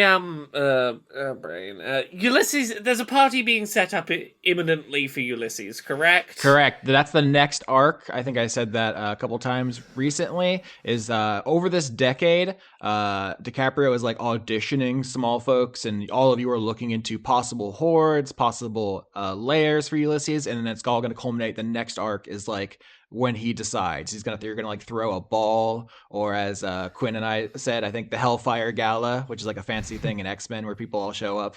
But then it's gonna be like a big party where it's like Ulysses' bar mitzvah.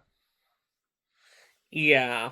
So I think what's going on here is that both big tall blue ladies have expressed, I'm gonna say it's presumption that they are going to this event with Hop. Oh, fuck. That's so good. Yeah, they've both just sort of assumed that they're the one who's going to this with Hop. Fuck yes. And I think Hop does not know how to deal with this. And I don't think it was a conscious decision to get into this sitcom of a problem. But she knows that by the time this is done, she does need a solution. In an ideal world, I think Hop would like to be walking in with one blue lady on each arm. It's pretty clear that's not going to work for all involved, but let's find out, because we're going to be in this scene, and I don't know what Quinn's going to say, so. Yeah, hold on. So just to establish, I know that the idea suggested was you're on two different dates, and you're like rushing back and forth, or is this just, you just invited them both, and you're just going to see what happens? Can I set the scene at the restaurant? As I believe we discussed this off air, but I don't think we have said expressly on air what it is. Yeah, sure. Okay, you're engaging in traditional goblin cuisine, which means you are eating in an alley between two of Andronicus's restaurants. It's of course because it is dragon size. This is a very big alley. There's a number of milk carton crates as chairs. People are cooking over those dumpsters with fire in them. A goblin walks up to you and says, "If you'll just wait a moment, I can tell you what the specials are," and walks over to one of the dumpsters that one of Andronicus's restaurant has thrown trash into and starts looking around. Austin, you have to let Dan play a goblin every season. It brings out an energy in him that's just so infectious. But yeah, so these are your small folk, Doc Hop, or goblins?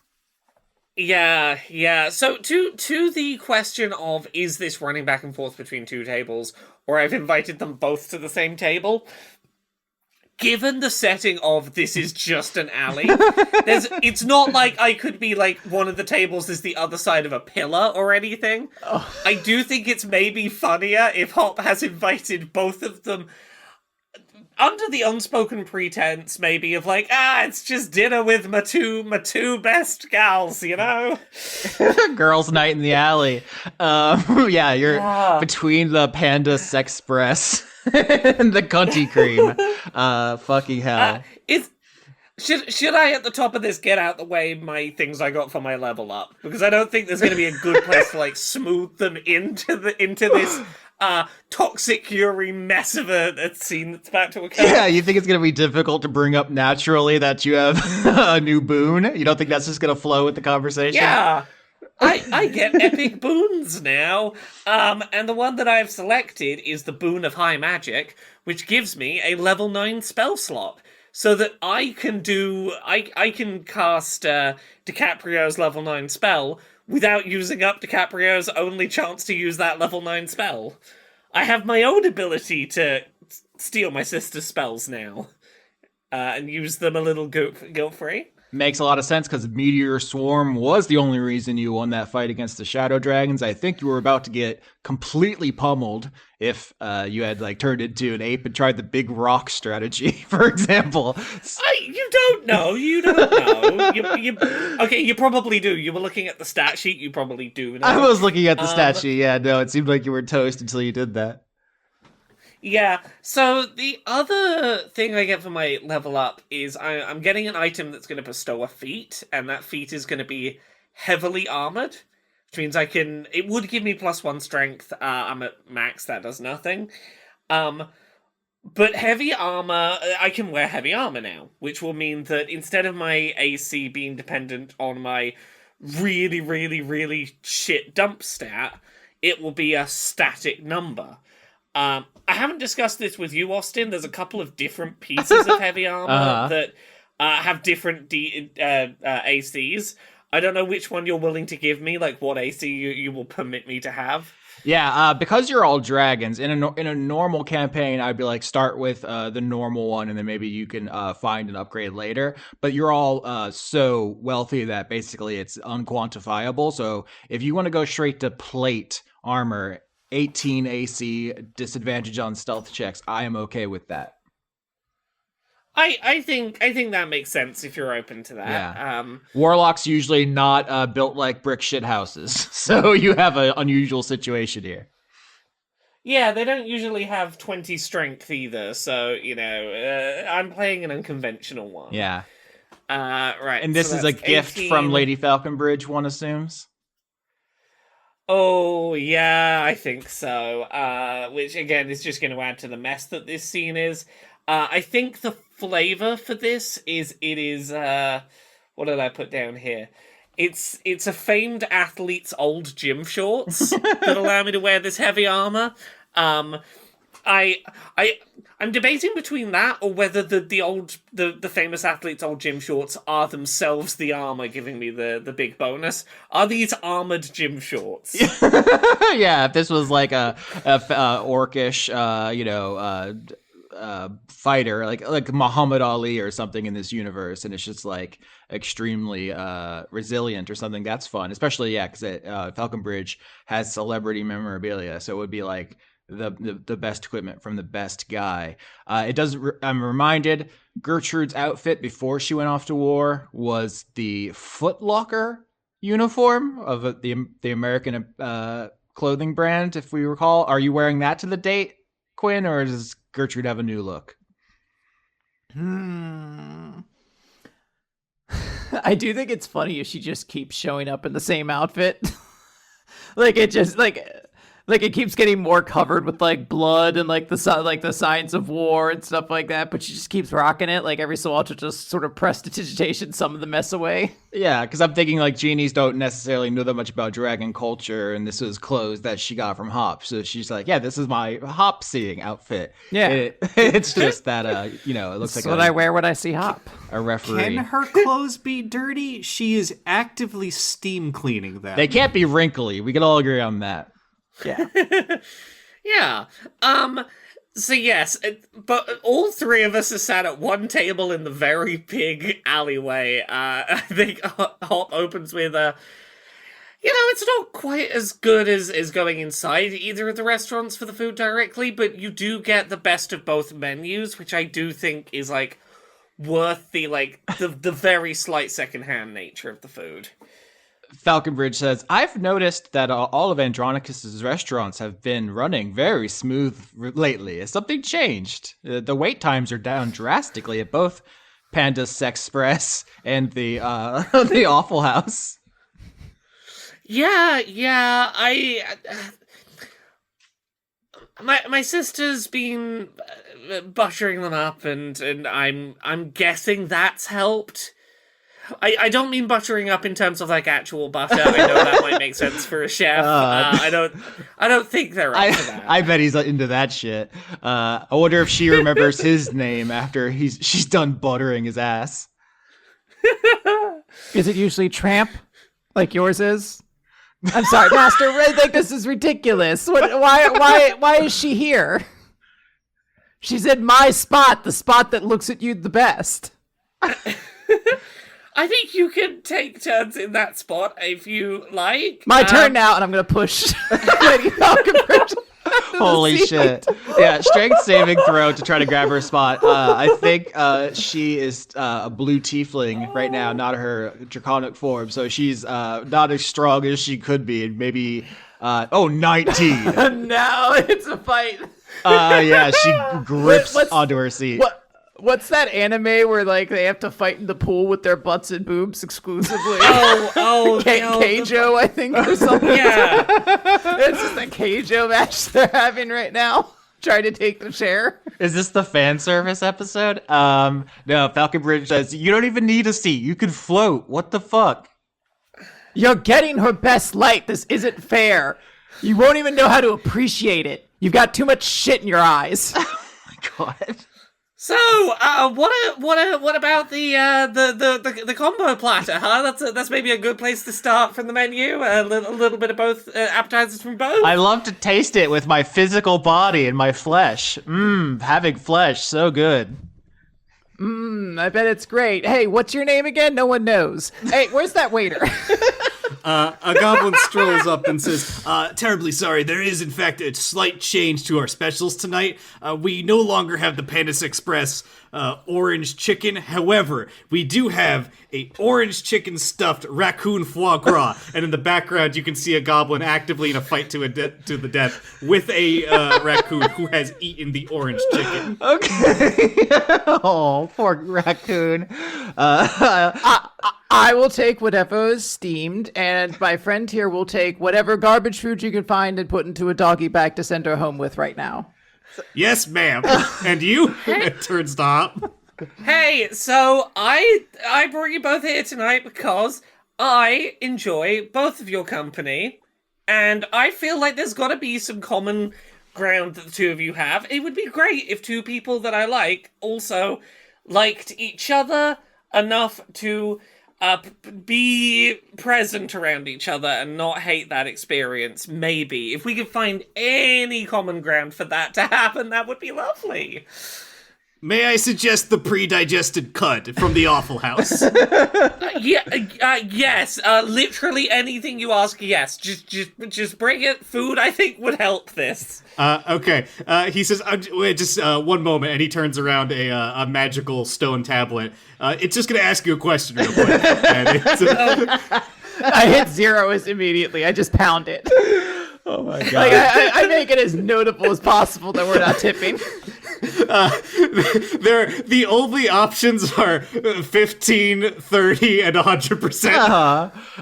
Yeah, Gertrude tries to snub the tip, and Falconbridge, sensing a moment to be classy, slips the goblin a handful of trinkets and shinies. He takes them and scuttles away. Hold on, wait. I want to hold out my hand for the goblin as well, because I want to give him something. Oh no!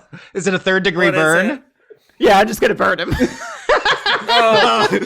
What the fuck? It was so funny, madam. Anyway, just gonna ask you a question real quick. He holds it up again.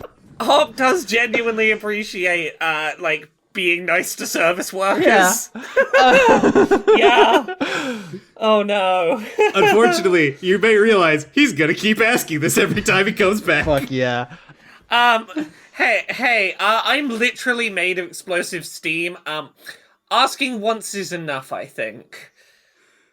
Ma'am, I need to pay for my funeral. And then he walks off. See, this is why small folk can't be trusted, because they'll just take everything from you in your gross magical power.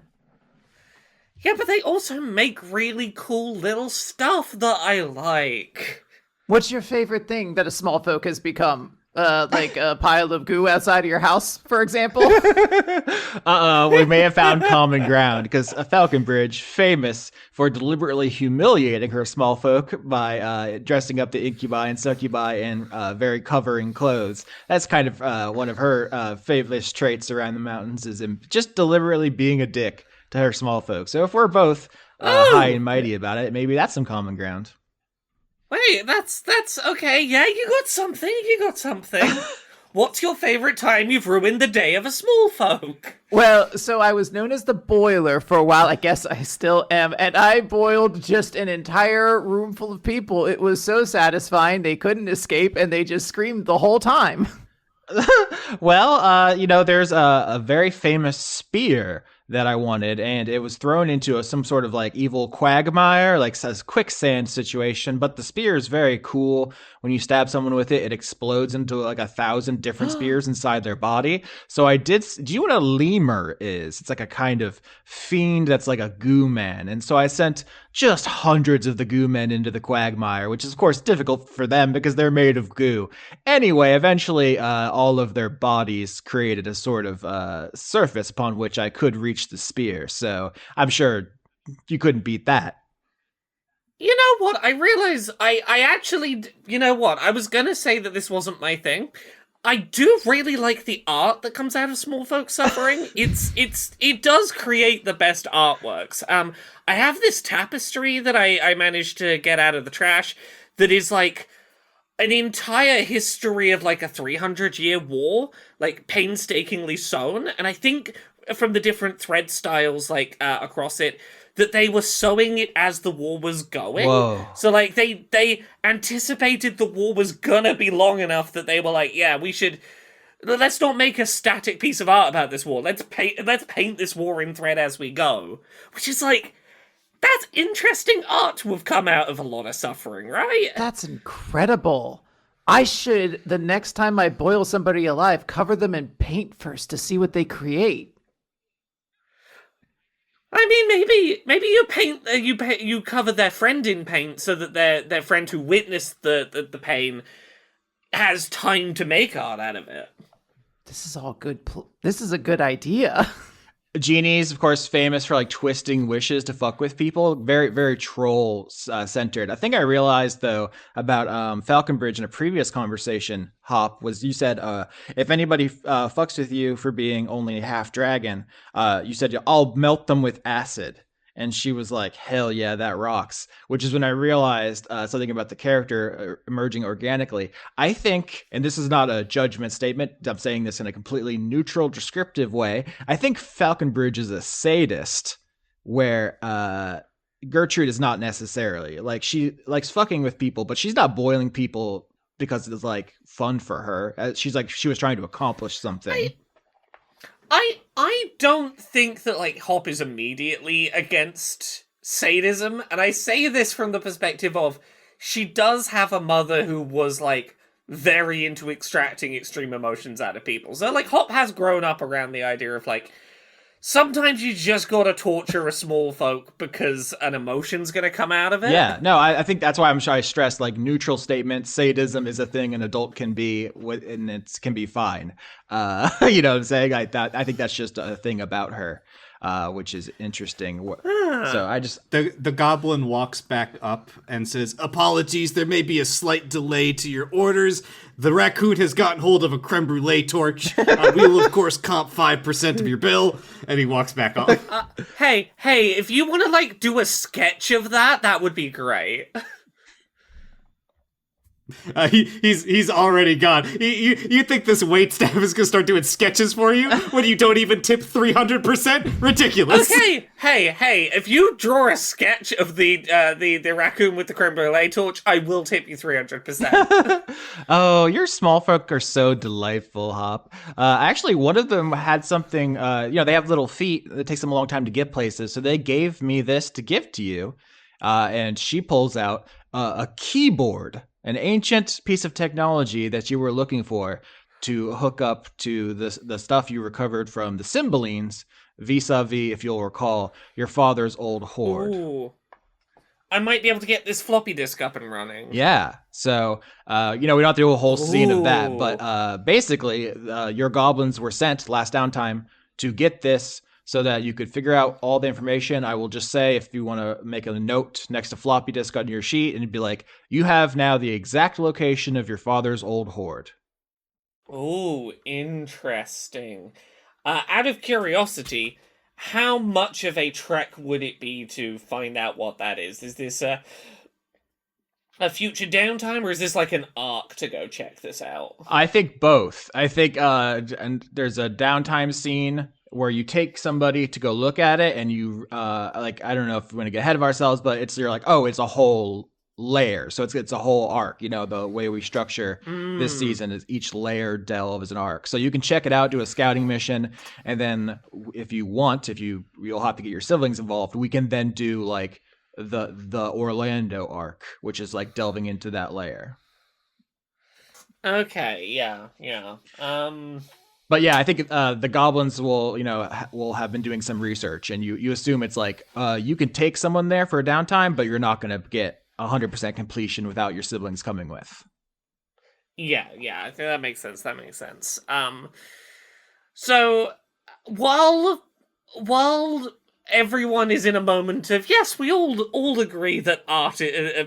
We all agree that the suffering of small folk can be beautiful. We're all on the same page for a beautiful brief moment. Hop is just simply gonna blurt out, "So, Ulysses' event is coming up real soon, and I enjoy both of your company, and I think it would be cool if all three of us went to that event, and I don't know if you're gonna hate that idea." Oh, like you and I went together and then we met this dog somewhere around the punch bowl? Or you and I went together and we could have a nice steamed bottle to warm up any of the drinks if they get, room temperature. Yeah, I thought this might be where we were going. I'm just gonna ask outright, if I like go with one of you and not the other, is this like a we're never talking again, you hate me forever deal? Like, is there any world in which there is any good solution here? I will not be forgotten again, Hop.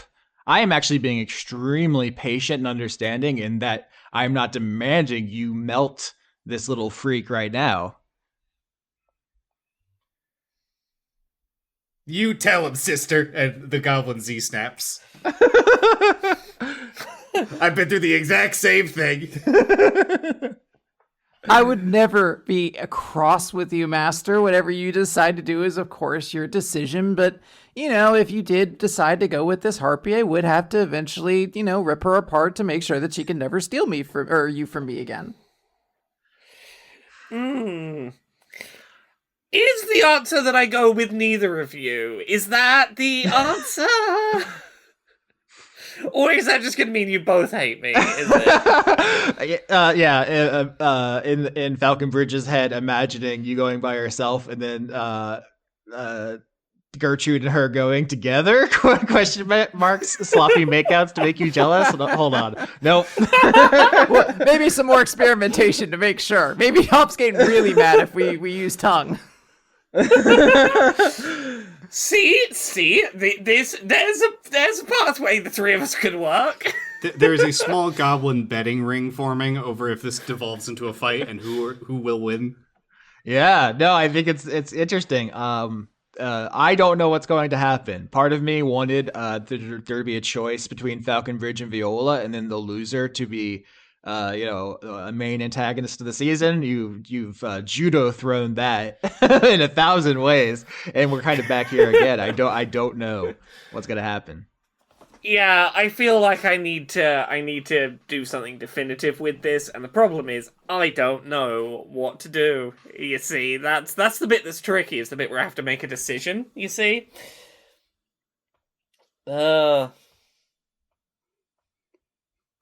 This time the raccoon comes out, and it's in the previous goblin's clothes, and it chitters at you briefly, and places some things on the table. God damn it, Dan.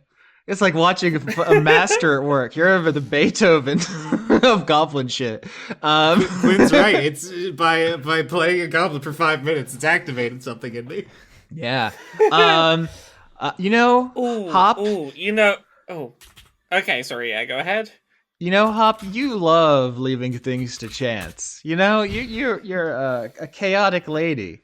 Maybe you can use your magic cards to make a decision. I was thinking in that direction. I went a slightly different direction with it, which is I was looking at foresight and going, could I just look at the future and the future can tell me what I decided? Oh, that's interesting as well. Yeah, foresight is kind of one of your go-to big spells, so that makes sense. As someone who's like anxious and nervous trying to cheat decisions with magic. Yeah, can I... Because here's the thing, as much as I don't like the idea of in front of them deciding through chance, I feel like the answer would be Hop casting foresight on herself and looking forward to the future to go, when I randomly draw something out of the deck, what is it going to say the answer is, and how do I feel about that answer that it told me? Oh, wow. And using that knowledge to not have to actually in front of them do a random chance, but to give Hop the answer that she's gonna know, oh, I actually do know what I feel here. Do we not find this out until the actual party? Oh, fuck. Ooh, God damn it, Because I have a way to end this scene then. Hell yeah. That's brutal. Okay. Hop goes, that's given me an idea. Give me 1 second. And she stops and closes her eyes and casts foresight, and that is the end of that scene.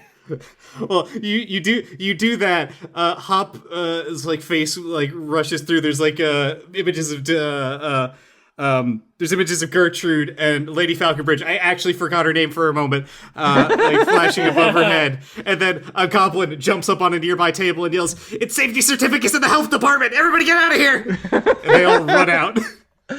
Yeah, I think if you use foresight, we'll at the beginning of the Ulysses arc, see what happens. But I think it's you use foresight to look ahead. You're like, what happens if I pick Falconbridge? And then you just see the party fighting Gertrude. And then you say, what if I pick Gertrude? And then you see the party fighting Falconbridge at the party. So it's like, I mean, it's that, but it's also I think it's that flip a coin and then what's your gut reaction when you see the answer to it? Mm-hmm. It's like, was I hoping it would be the other side of the coin? This is what you've done is you've given me brain homework, Laura, because now we got to decide what's actually going to happen next episode. Yeah, well, it's fine. I got what I wanted out of this episode, which was messy, lesbian, polycule adjacent drama, which is, I eat that shit up. It's beautiful.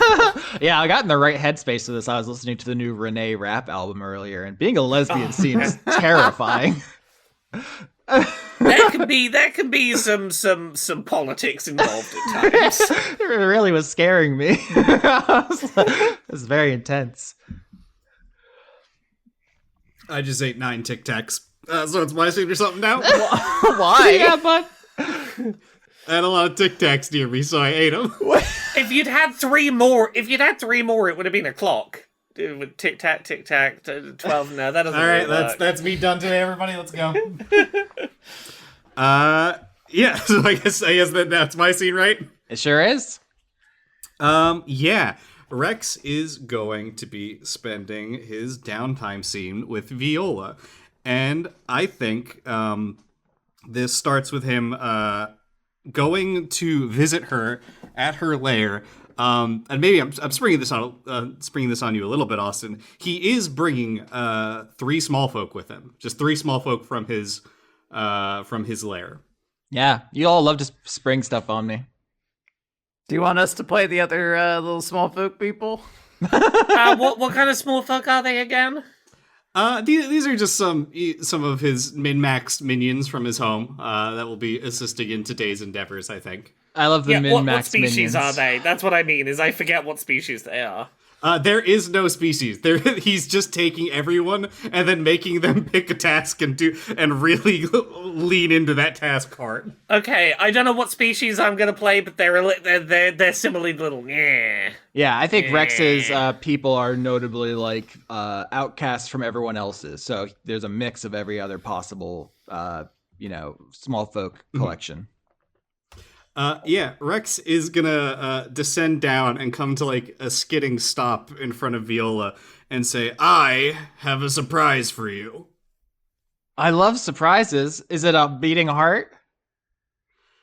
Well, I thought you don't want them to beat. Hold on, wait, I could have been getting you beating hearts? This would have been so much easier! I used to have a dearth of still hearts, but now I have more, embalmed heart than I know what to do with. Maybe it's my beating heart era. Well, isn't the problem that they eventually stop? Yeah, that's what I thought you had solved with magic. Are you taking up magic? Are you doing magic classes? Kind of.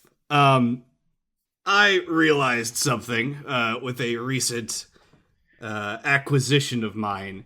You've probably picked over most of the Cookie Mountains and the immediate old world, right? I mean, I send out my zombies. They're not the most thorough guys, but they're looking all the time. How do you think I found all that information about the Numenon, The zombies. They're digging. They're picking stuff up. Or I guess what I mean is you have pretty relative access to things in the material plane. Yes? Question mark? I didn't realize there were other planes to be thinking about. Are you going to immaterial planes? Well, I've been to the Feywild, and I know that's still possible. Okay, honey, that is still material. I thought you were, in the thought realm. I thought you were a purely vibes-based dragon out there. Actually, streamer, that's not the material plane. The material plane is considered just the main environment. That's the prime material. The Feywild and the Shadowfell are also material planes, but they are echoes of the prime, chat. Well, there are other ones you could go to, such as the inner planes, which is, whatever, fuck you. Oh no, Dan got one thing wrong about D&D. Fuck. No, I like this because Viola is being the magic pedant here. Yeah, I think for a moment he goes cross-eyed and goes, I'm not the spellcaster of my siblings. You get what I mean. But there are probably corpses that are mainly in other shards of those dead worlds that you can't easily get access to. Yeah? Okay, so you have access to other planes, material or not. You want me to find corpses in the thought realm. Rex is going to pull out his newly acquired item, the compass of Dread Captain Silas Finley. When I realized that the Feywild was still kind of out there and there are things that can be taken from it, why not other planes? And with other planes comes other corpses and other dead kings. Viola says, and if there are a bunch of small shards that you could take over, you could really run up the number of kingdoms you have, like really pad the stats. Land is king, if I may say so, and that is entirely true. And if other people can't access it, all the better. It's like a whole pain in the ass to take over like an orcish kingdom, like that shit that's huge. They have like 1 million miles of orc lands, or you could take, just a couple square inches of the brain realm where thoughts live, and you're king of that. Nice. This connects back to, hi, Dan in real life here. My grandfather set up McMurdo Station in Antarctica, and I legally claimed that as my inheritance when he died. I'm sorry, King Dan. You said you got a compass. Where'd you get that? What is the implication of that? I think after the effects of the last arc, Rex has decided to make some changes, and he needed to find an edge.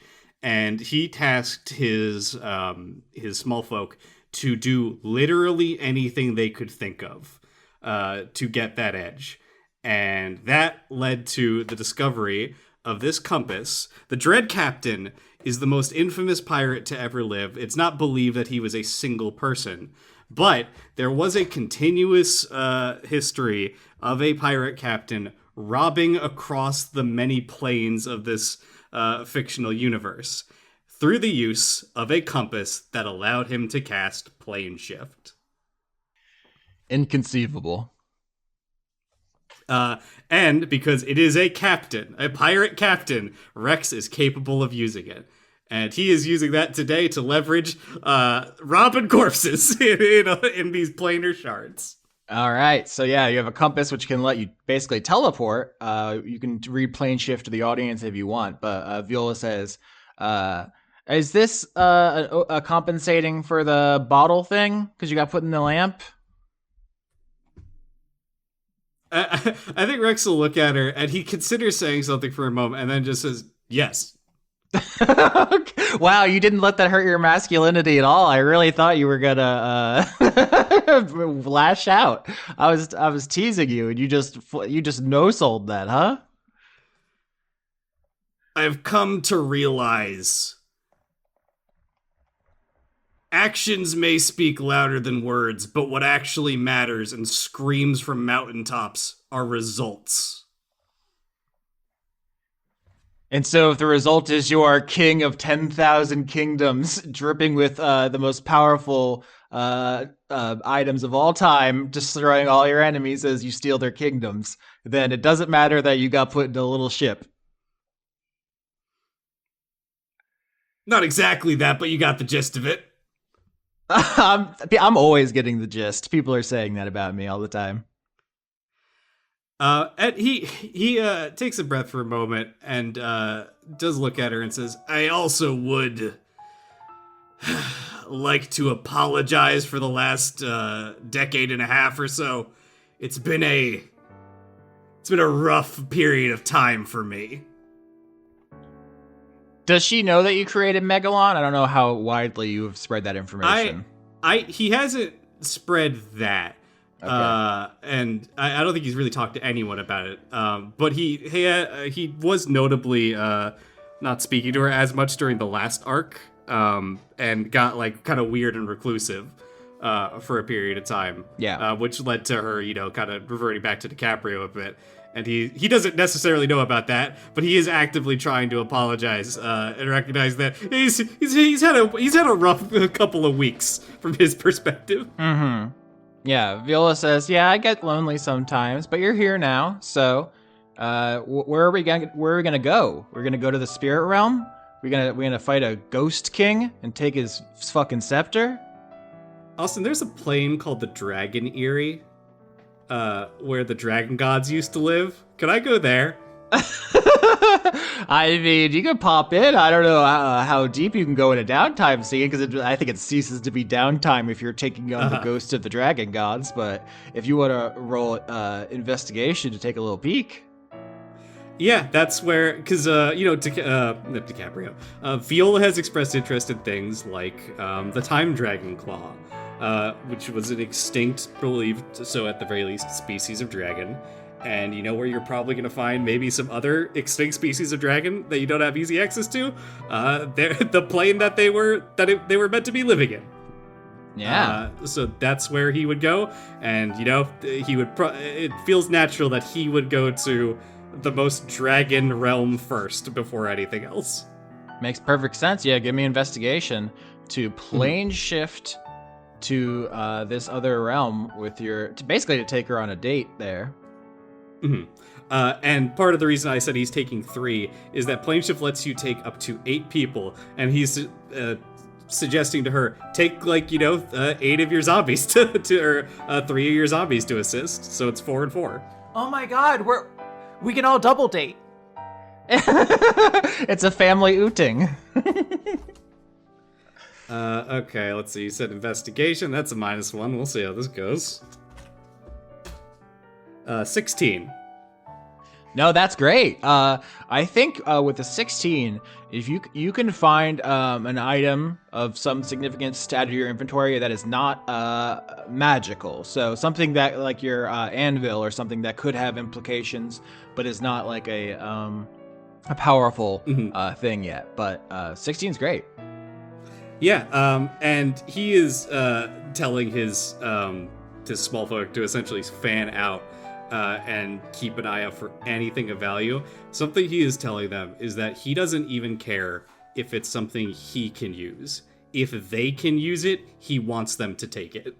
Oh, okay. So you maybe you don't even have to add it to your inventory. You're just saying that you take your small folk to this other dragon realm and they find stuff. They all just go home with cool souvenirs. Yeah, he is, I guess, to an extent, say the subtext out loud, he is trying to arm as many of his small folk as he can with things that are useful, even if he can't necessarily use them. The Dragon Eyrie was the home of the Draconic Pantheon, manifesting as a vast mountain with its peak eternally covered in frost and surrounded by wispy clouds. So, the Dragon Realm we have created for our setting is pretty similar to the Dragon Realm Gary Gygax thought of. We're all just, the lizards like the mountains, come on. Which also makes sense if it was made by the dead dragon gods. Yeah. So, but yeah, and he will then, after he sends them off to do their task, spend most of this time trying to help Viola. He's absolutely going to be talking to her, and he's had such a rough week. I don't even know where to start with it. Around the mountain flew the spirits of departed dragons. Other departed souls whose destination was the Dragon's Eyrie included half-dragons, dragonkin, and other forms of dragonkind. It's nice that it's inclusive. The Dragon Eyrie was destroyed by the spell plague. Lol, we both blew it up. Yeah, look, sometimes stuff happens. Sometimes stuff happens. I think at this point, you see, while you're walking around with Viola looking for stuff for your small folk, you see that she has one long, sharp claw extending from her human finger when she is walking around as a small folk. When she's a dragon, she has all, very sharp claws, obviously, in her puce Komodo dragon-like state. But even when she's a human now, she has one big, sharp claw.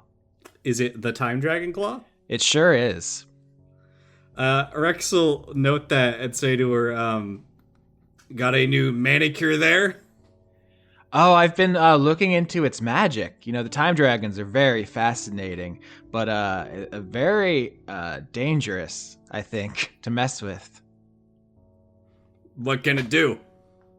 That's a great question. So, time dragons are basically infinitely powerful time magic. Chronomancy, if you will. Perhaps the most powerful magic, limited only by the fact that there is a race of interplanar beings called inevitables who show up if you use it too much and kill you.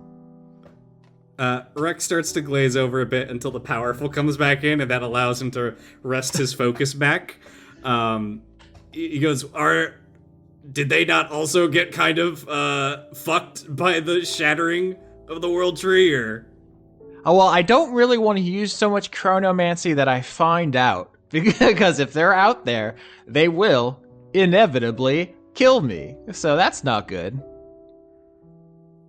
That's fair. You'd think that maybe they would have had some other issues that they would have tried to resolve, besides people, I don't know, trying to re-eat their last dinner.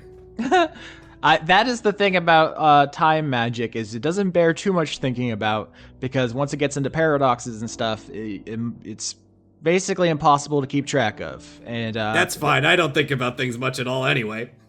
Aw, head empty. My little himbo. Big himbo. She corrects herself, squeezing your bicep. But do you know what senescence is? That's senescence. Isn't that the effects of like aging on an animal? Yep, Dan knows that. Does Rex know that? Fuck, I'm trying to think of a good bit to tie what he would think that is to. Didn't they do that old song from the Daredevil movie? Yeah, Evanescence. Yeah, The greatest musician to ever live. Yeah, exactly. No, so a lot of time magic is like time stop. That's the big famous one. Everything freezes. Very powerful. A great way for a space robot to show up and rip your spine out. Apparently, one of the lower levels of chronomancy that is easier to get away with is messing with senescence, or the aging process. Basically, the inevitable, unstoppable march of time. It's the one thing that resurrection cult can't fix, right? Like, you can get your head blown off or your heart ripped out. They'll just bring you right back, no problem. But if you die of old age, there's nothing they can do. I think, and she like waves the sharp dragon claw that is coming out of her human finger, that is probably the only thing I can do without being pulled apart by interdimensional machines.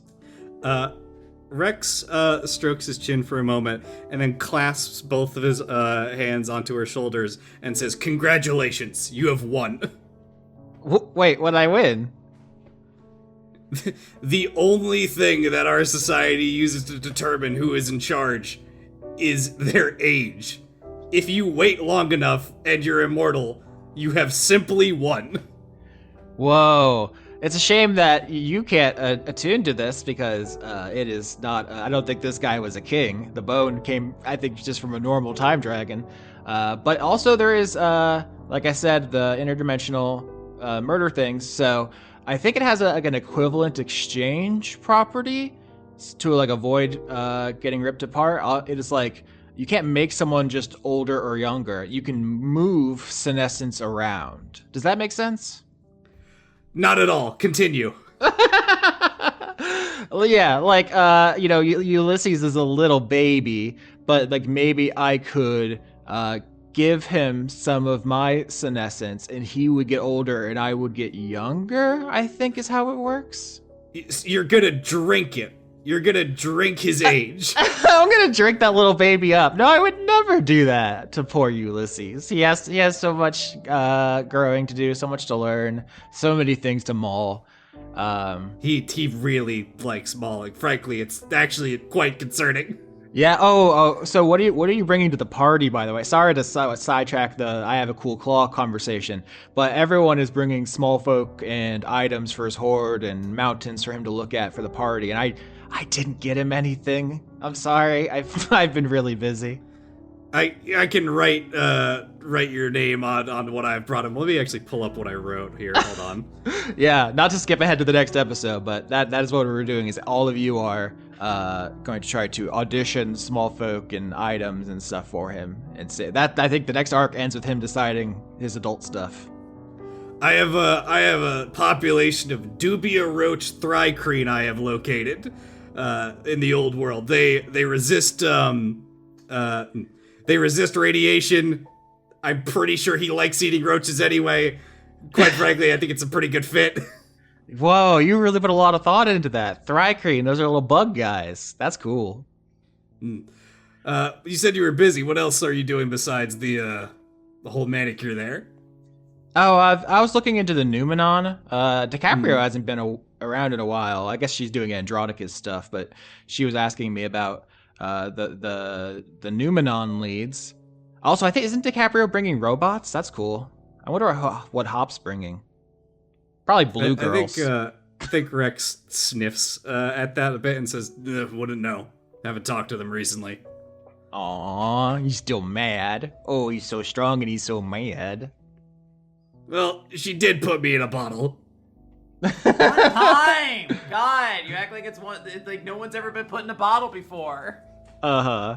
I think it could be fun to be put in a bottle together if it was really small. We crammed in. Nobody there. puts baby in a bottle. Fuck. We're on fire. We should do a 6-hour episode because we're on a hot streak. We don't want to lose this magic. The edible might wear out by that point. I don't know if I have that juice, Austin. That's what it is. Okay. Yeah. Viola has been tasked with a lot of things. Every time someone talks to her, they give her homework, and I'm trying to deliver on that.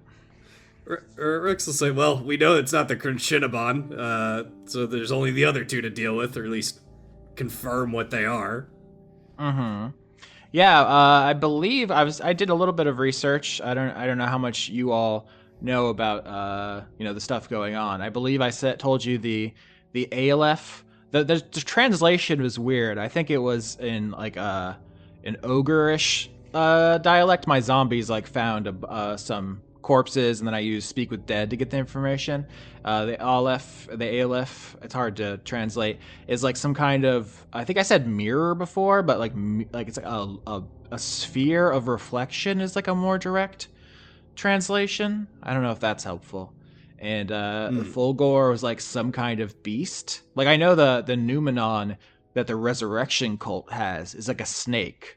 And so I think if the Fulgor is it's like some kind of tiger, if that makes sense. It might just be a strong tiger. I don't want to get your hopes up, but also, I don't know. I'll have to check my dad's zoo, then it might be there. Uh-huh. But if the dragon gods left something to us, I don't know why it would be a sphere or a tiger. Neither of those are like draconic, so I feel bad that I can't help more. Do we know that it's something they left, or it's just a thing that crops up here? You know what? That's an incredible question. Religion check? I'm sorry, Dan. I know your stats. That's fine. Yeah. It's another -1. Let's see what we got. Yeah. 13. Yeah, I would say above average. What makes a Numenon is that it's unexplainable. I think it's not that you know so much that it's just your question is like so thoughtful. You know what I'm saying? Mm-hmm. You don't even need an answer. You're just like bringing up like, oh, actually, we should stop making assumptions. We actually don't know where they come from or who made them or why. You know what I'm saying? So like, it could be fucking anything for any reason. Has it been said out loud that the Aleph means like the first? I don't think so. Because I have a thought, but I don't have a way to get Rex there without that being said to him. Mm-hmm. Yeah, that's an incredible question. I think DiCaprio just tasked Andronicus with finding out more information. I think next time we see him, I could just have all that spelled out. But it doesn't make sense necessarily for you to do that.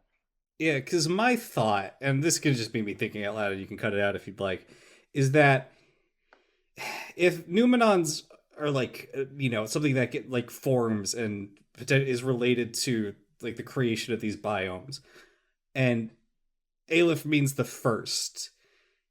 What was the actual, I guess, first biome to be created? And is this maybe, if not that, potentially indicating that this is the first Numenon to form? Yeah, it's certainly possible. With 13, you don't know, Viola doesn't know, but something to bring up and discuss and think about. Yeah. Yeah, he kind of like I zones out, looking in around the floating dragon spirits, the dead kobolds, and what have you, as he is batting them away, picking up their bones, and shoving them into a sack. Yeah, I should say that the nature of the afterlife in our setting has changed. So this isn't necessarily where you'll go when you die. It was just like the spirits that were here when the world exploded are just trapped here, if that makes sense. Rex will turn to her and say, you don't have to spend all your time running after things we want you to do. I mean, you will be eventually now the most powerful dragon to ever live by virtue of living forever, so... I don't think I can live forever. That seems to be like the one rule you can't break. So maybe I will sip my enemies with my cool claw. But at some point, interdimensional metal men are going to try to pull my liver out. I think if I fuck around too much, I will find out eventually. Have you considered sipping them? I haven't considered sipping them. I wonder if anyone's ever... Who sips the sippers? You know what I'm saying? Yeah, I think that's a lot of like... I always feel like I'm rushing towards the end because I'm going last. Yeah. Yeah, I do want to talk to her more. I'm just blanking now that it's been, 2.5 hours almost. Yeah, downtime says Quinn gets 50 minutes, Laura gets 30 minutes, Dan gets 10 minutes. I'm sorry. No, you're I fine. blew my load on the fucking goblin shit show. He was a good goblin, though. You went goblin mode. She is, I think it's been said, she is the youngest dragon in the Cookie Mountains, right? Correct, which is why she gets no respect, Rodney Dangerfield style. He'll look at her again and say, when I was talking about results, is there anything I can do to help you? I mean, I'm pretty happy these days. I think if you had asked me a while ago, I would say, can we, wedgie Falconbridge? Can we push Done. your dad? Can we push your dad off a rock or something? They're annoying as fuck, but I don't know how petty I'm feeling these days. I'm still kind of annoyed at both of them, but also I think it would be weird if I was asking you to beat up your dad or a lady that your sister is dating. That's all. That seems Freudian. Oh, don't worry. I think that situation's gonna reach a critical head soon enough. But yeah, I don't know. I guess I have this phenomenal cosmic power that I'm probably not mature enough to use, but I am going to use anyway. So if I could use your support in dealing with the consequences of the trouble I'm going to get into, which I am going to get into, I cannot be talked out of it. Yeah, I'll eat him. Wait, who are you going to eat? Oh, the many metal men you've referred to as coming your way. I'll eat them. Okay. Yeah, that's how this is how this torrent affair ends, is us facing down wave after wave of invincible metal creatures from beyond the bounds of space and time. There has to be eventually a limit. Unless, do they breed? Or is there like a factory? I can plane shift, we can blow up the factory.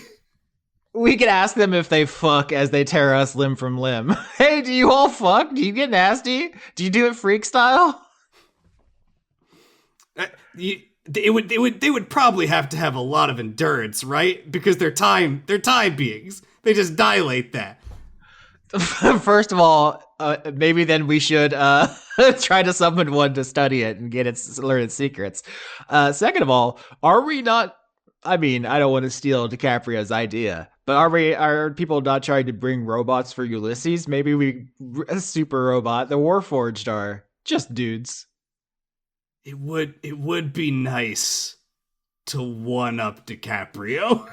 Wouldn't it be nice if we had a space robot and we gave it to a baby? But I don't know if Ulysses would like the rules involved with them. Oh no, you would hate that. No, you're right. Although, there are Blades of Chaos. I think he'd like Slad. Yeah, you know what?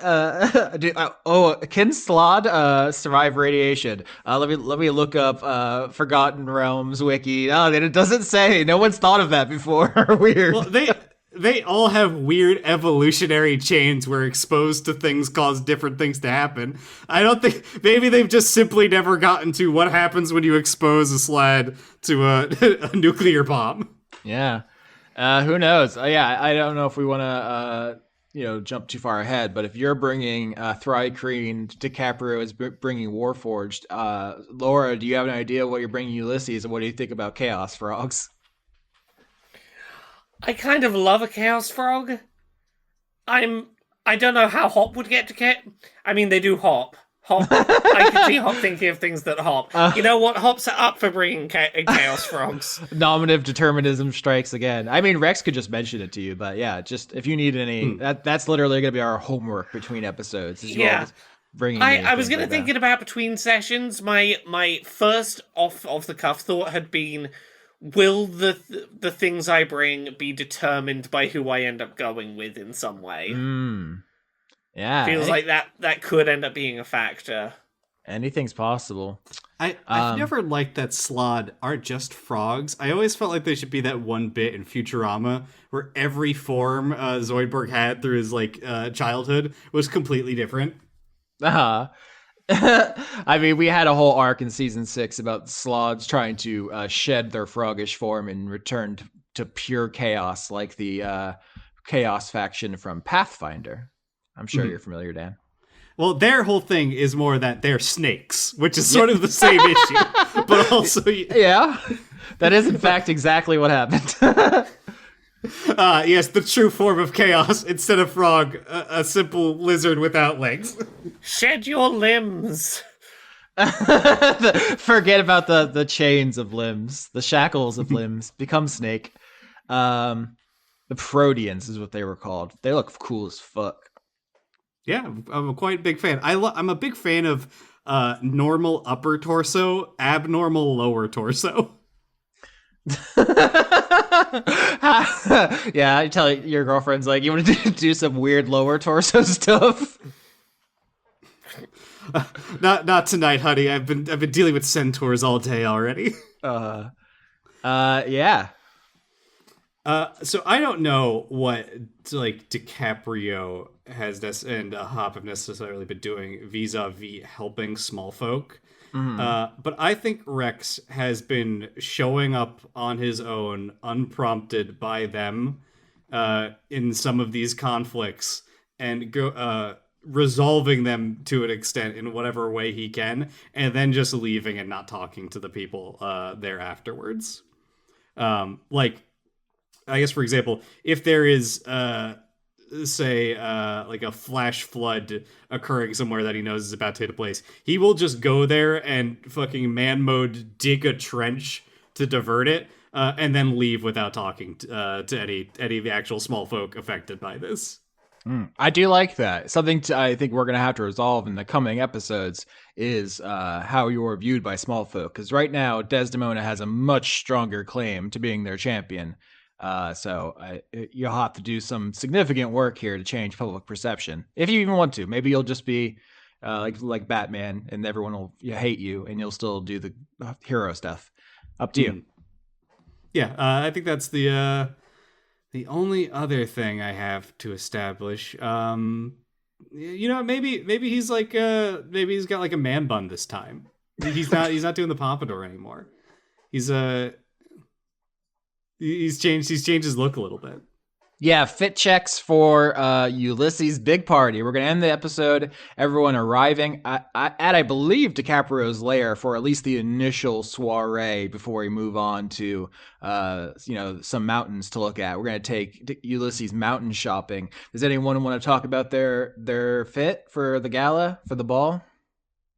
Yeah, I think DiCaprio has actually spent a lot of time and effort into this party as a celebration to Ulysses. She is definitely putting all of her sort of resources that she has available to herself into this. It has been a real vesture of I guess love from her in her own way.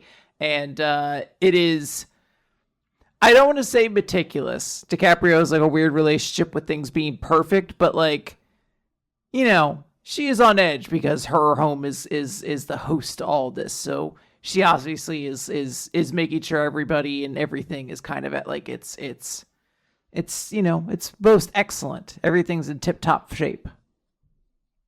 I think, and this is definitely not just me kicking the can down the road to be later's problem, I think Hop arrives late to this function.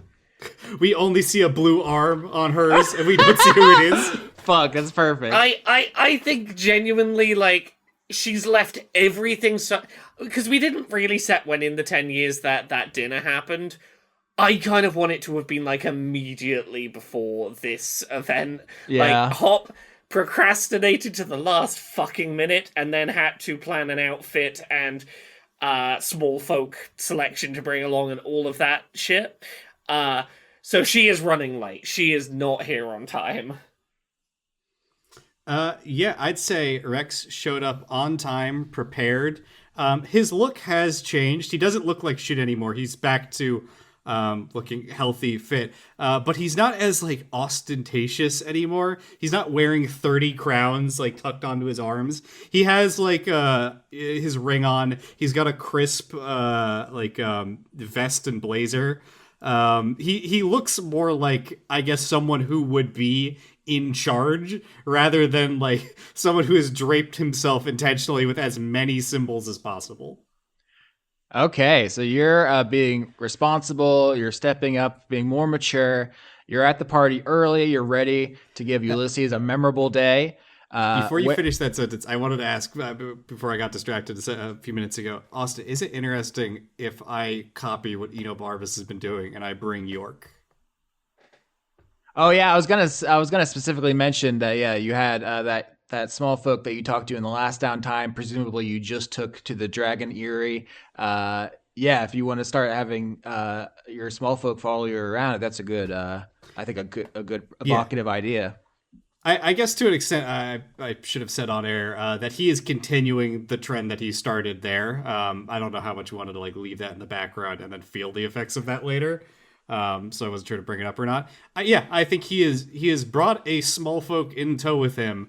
Also dressed well. I don't think we established what he is. No, I don't think we did. I think in my head he was a human because that's where I defaulted to. But can I make a suggestion for who this small folk is? Because I have a character in mind. I've been wanting an excuse to throw somewhere. He is Clive, the most boring person ever. Hello, it is me, Clive. If there's anything I can do for you, let me know. I did smell some perfume on the way in. It was a little too spicy for my nose, but is this like a Conrad season 6 character, the most boring man of all time?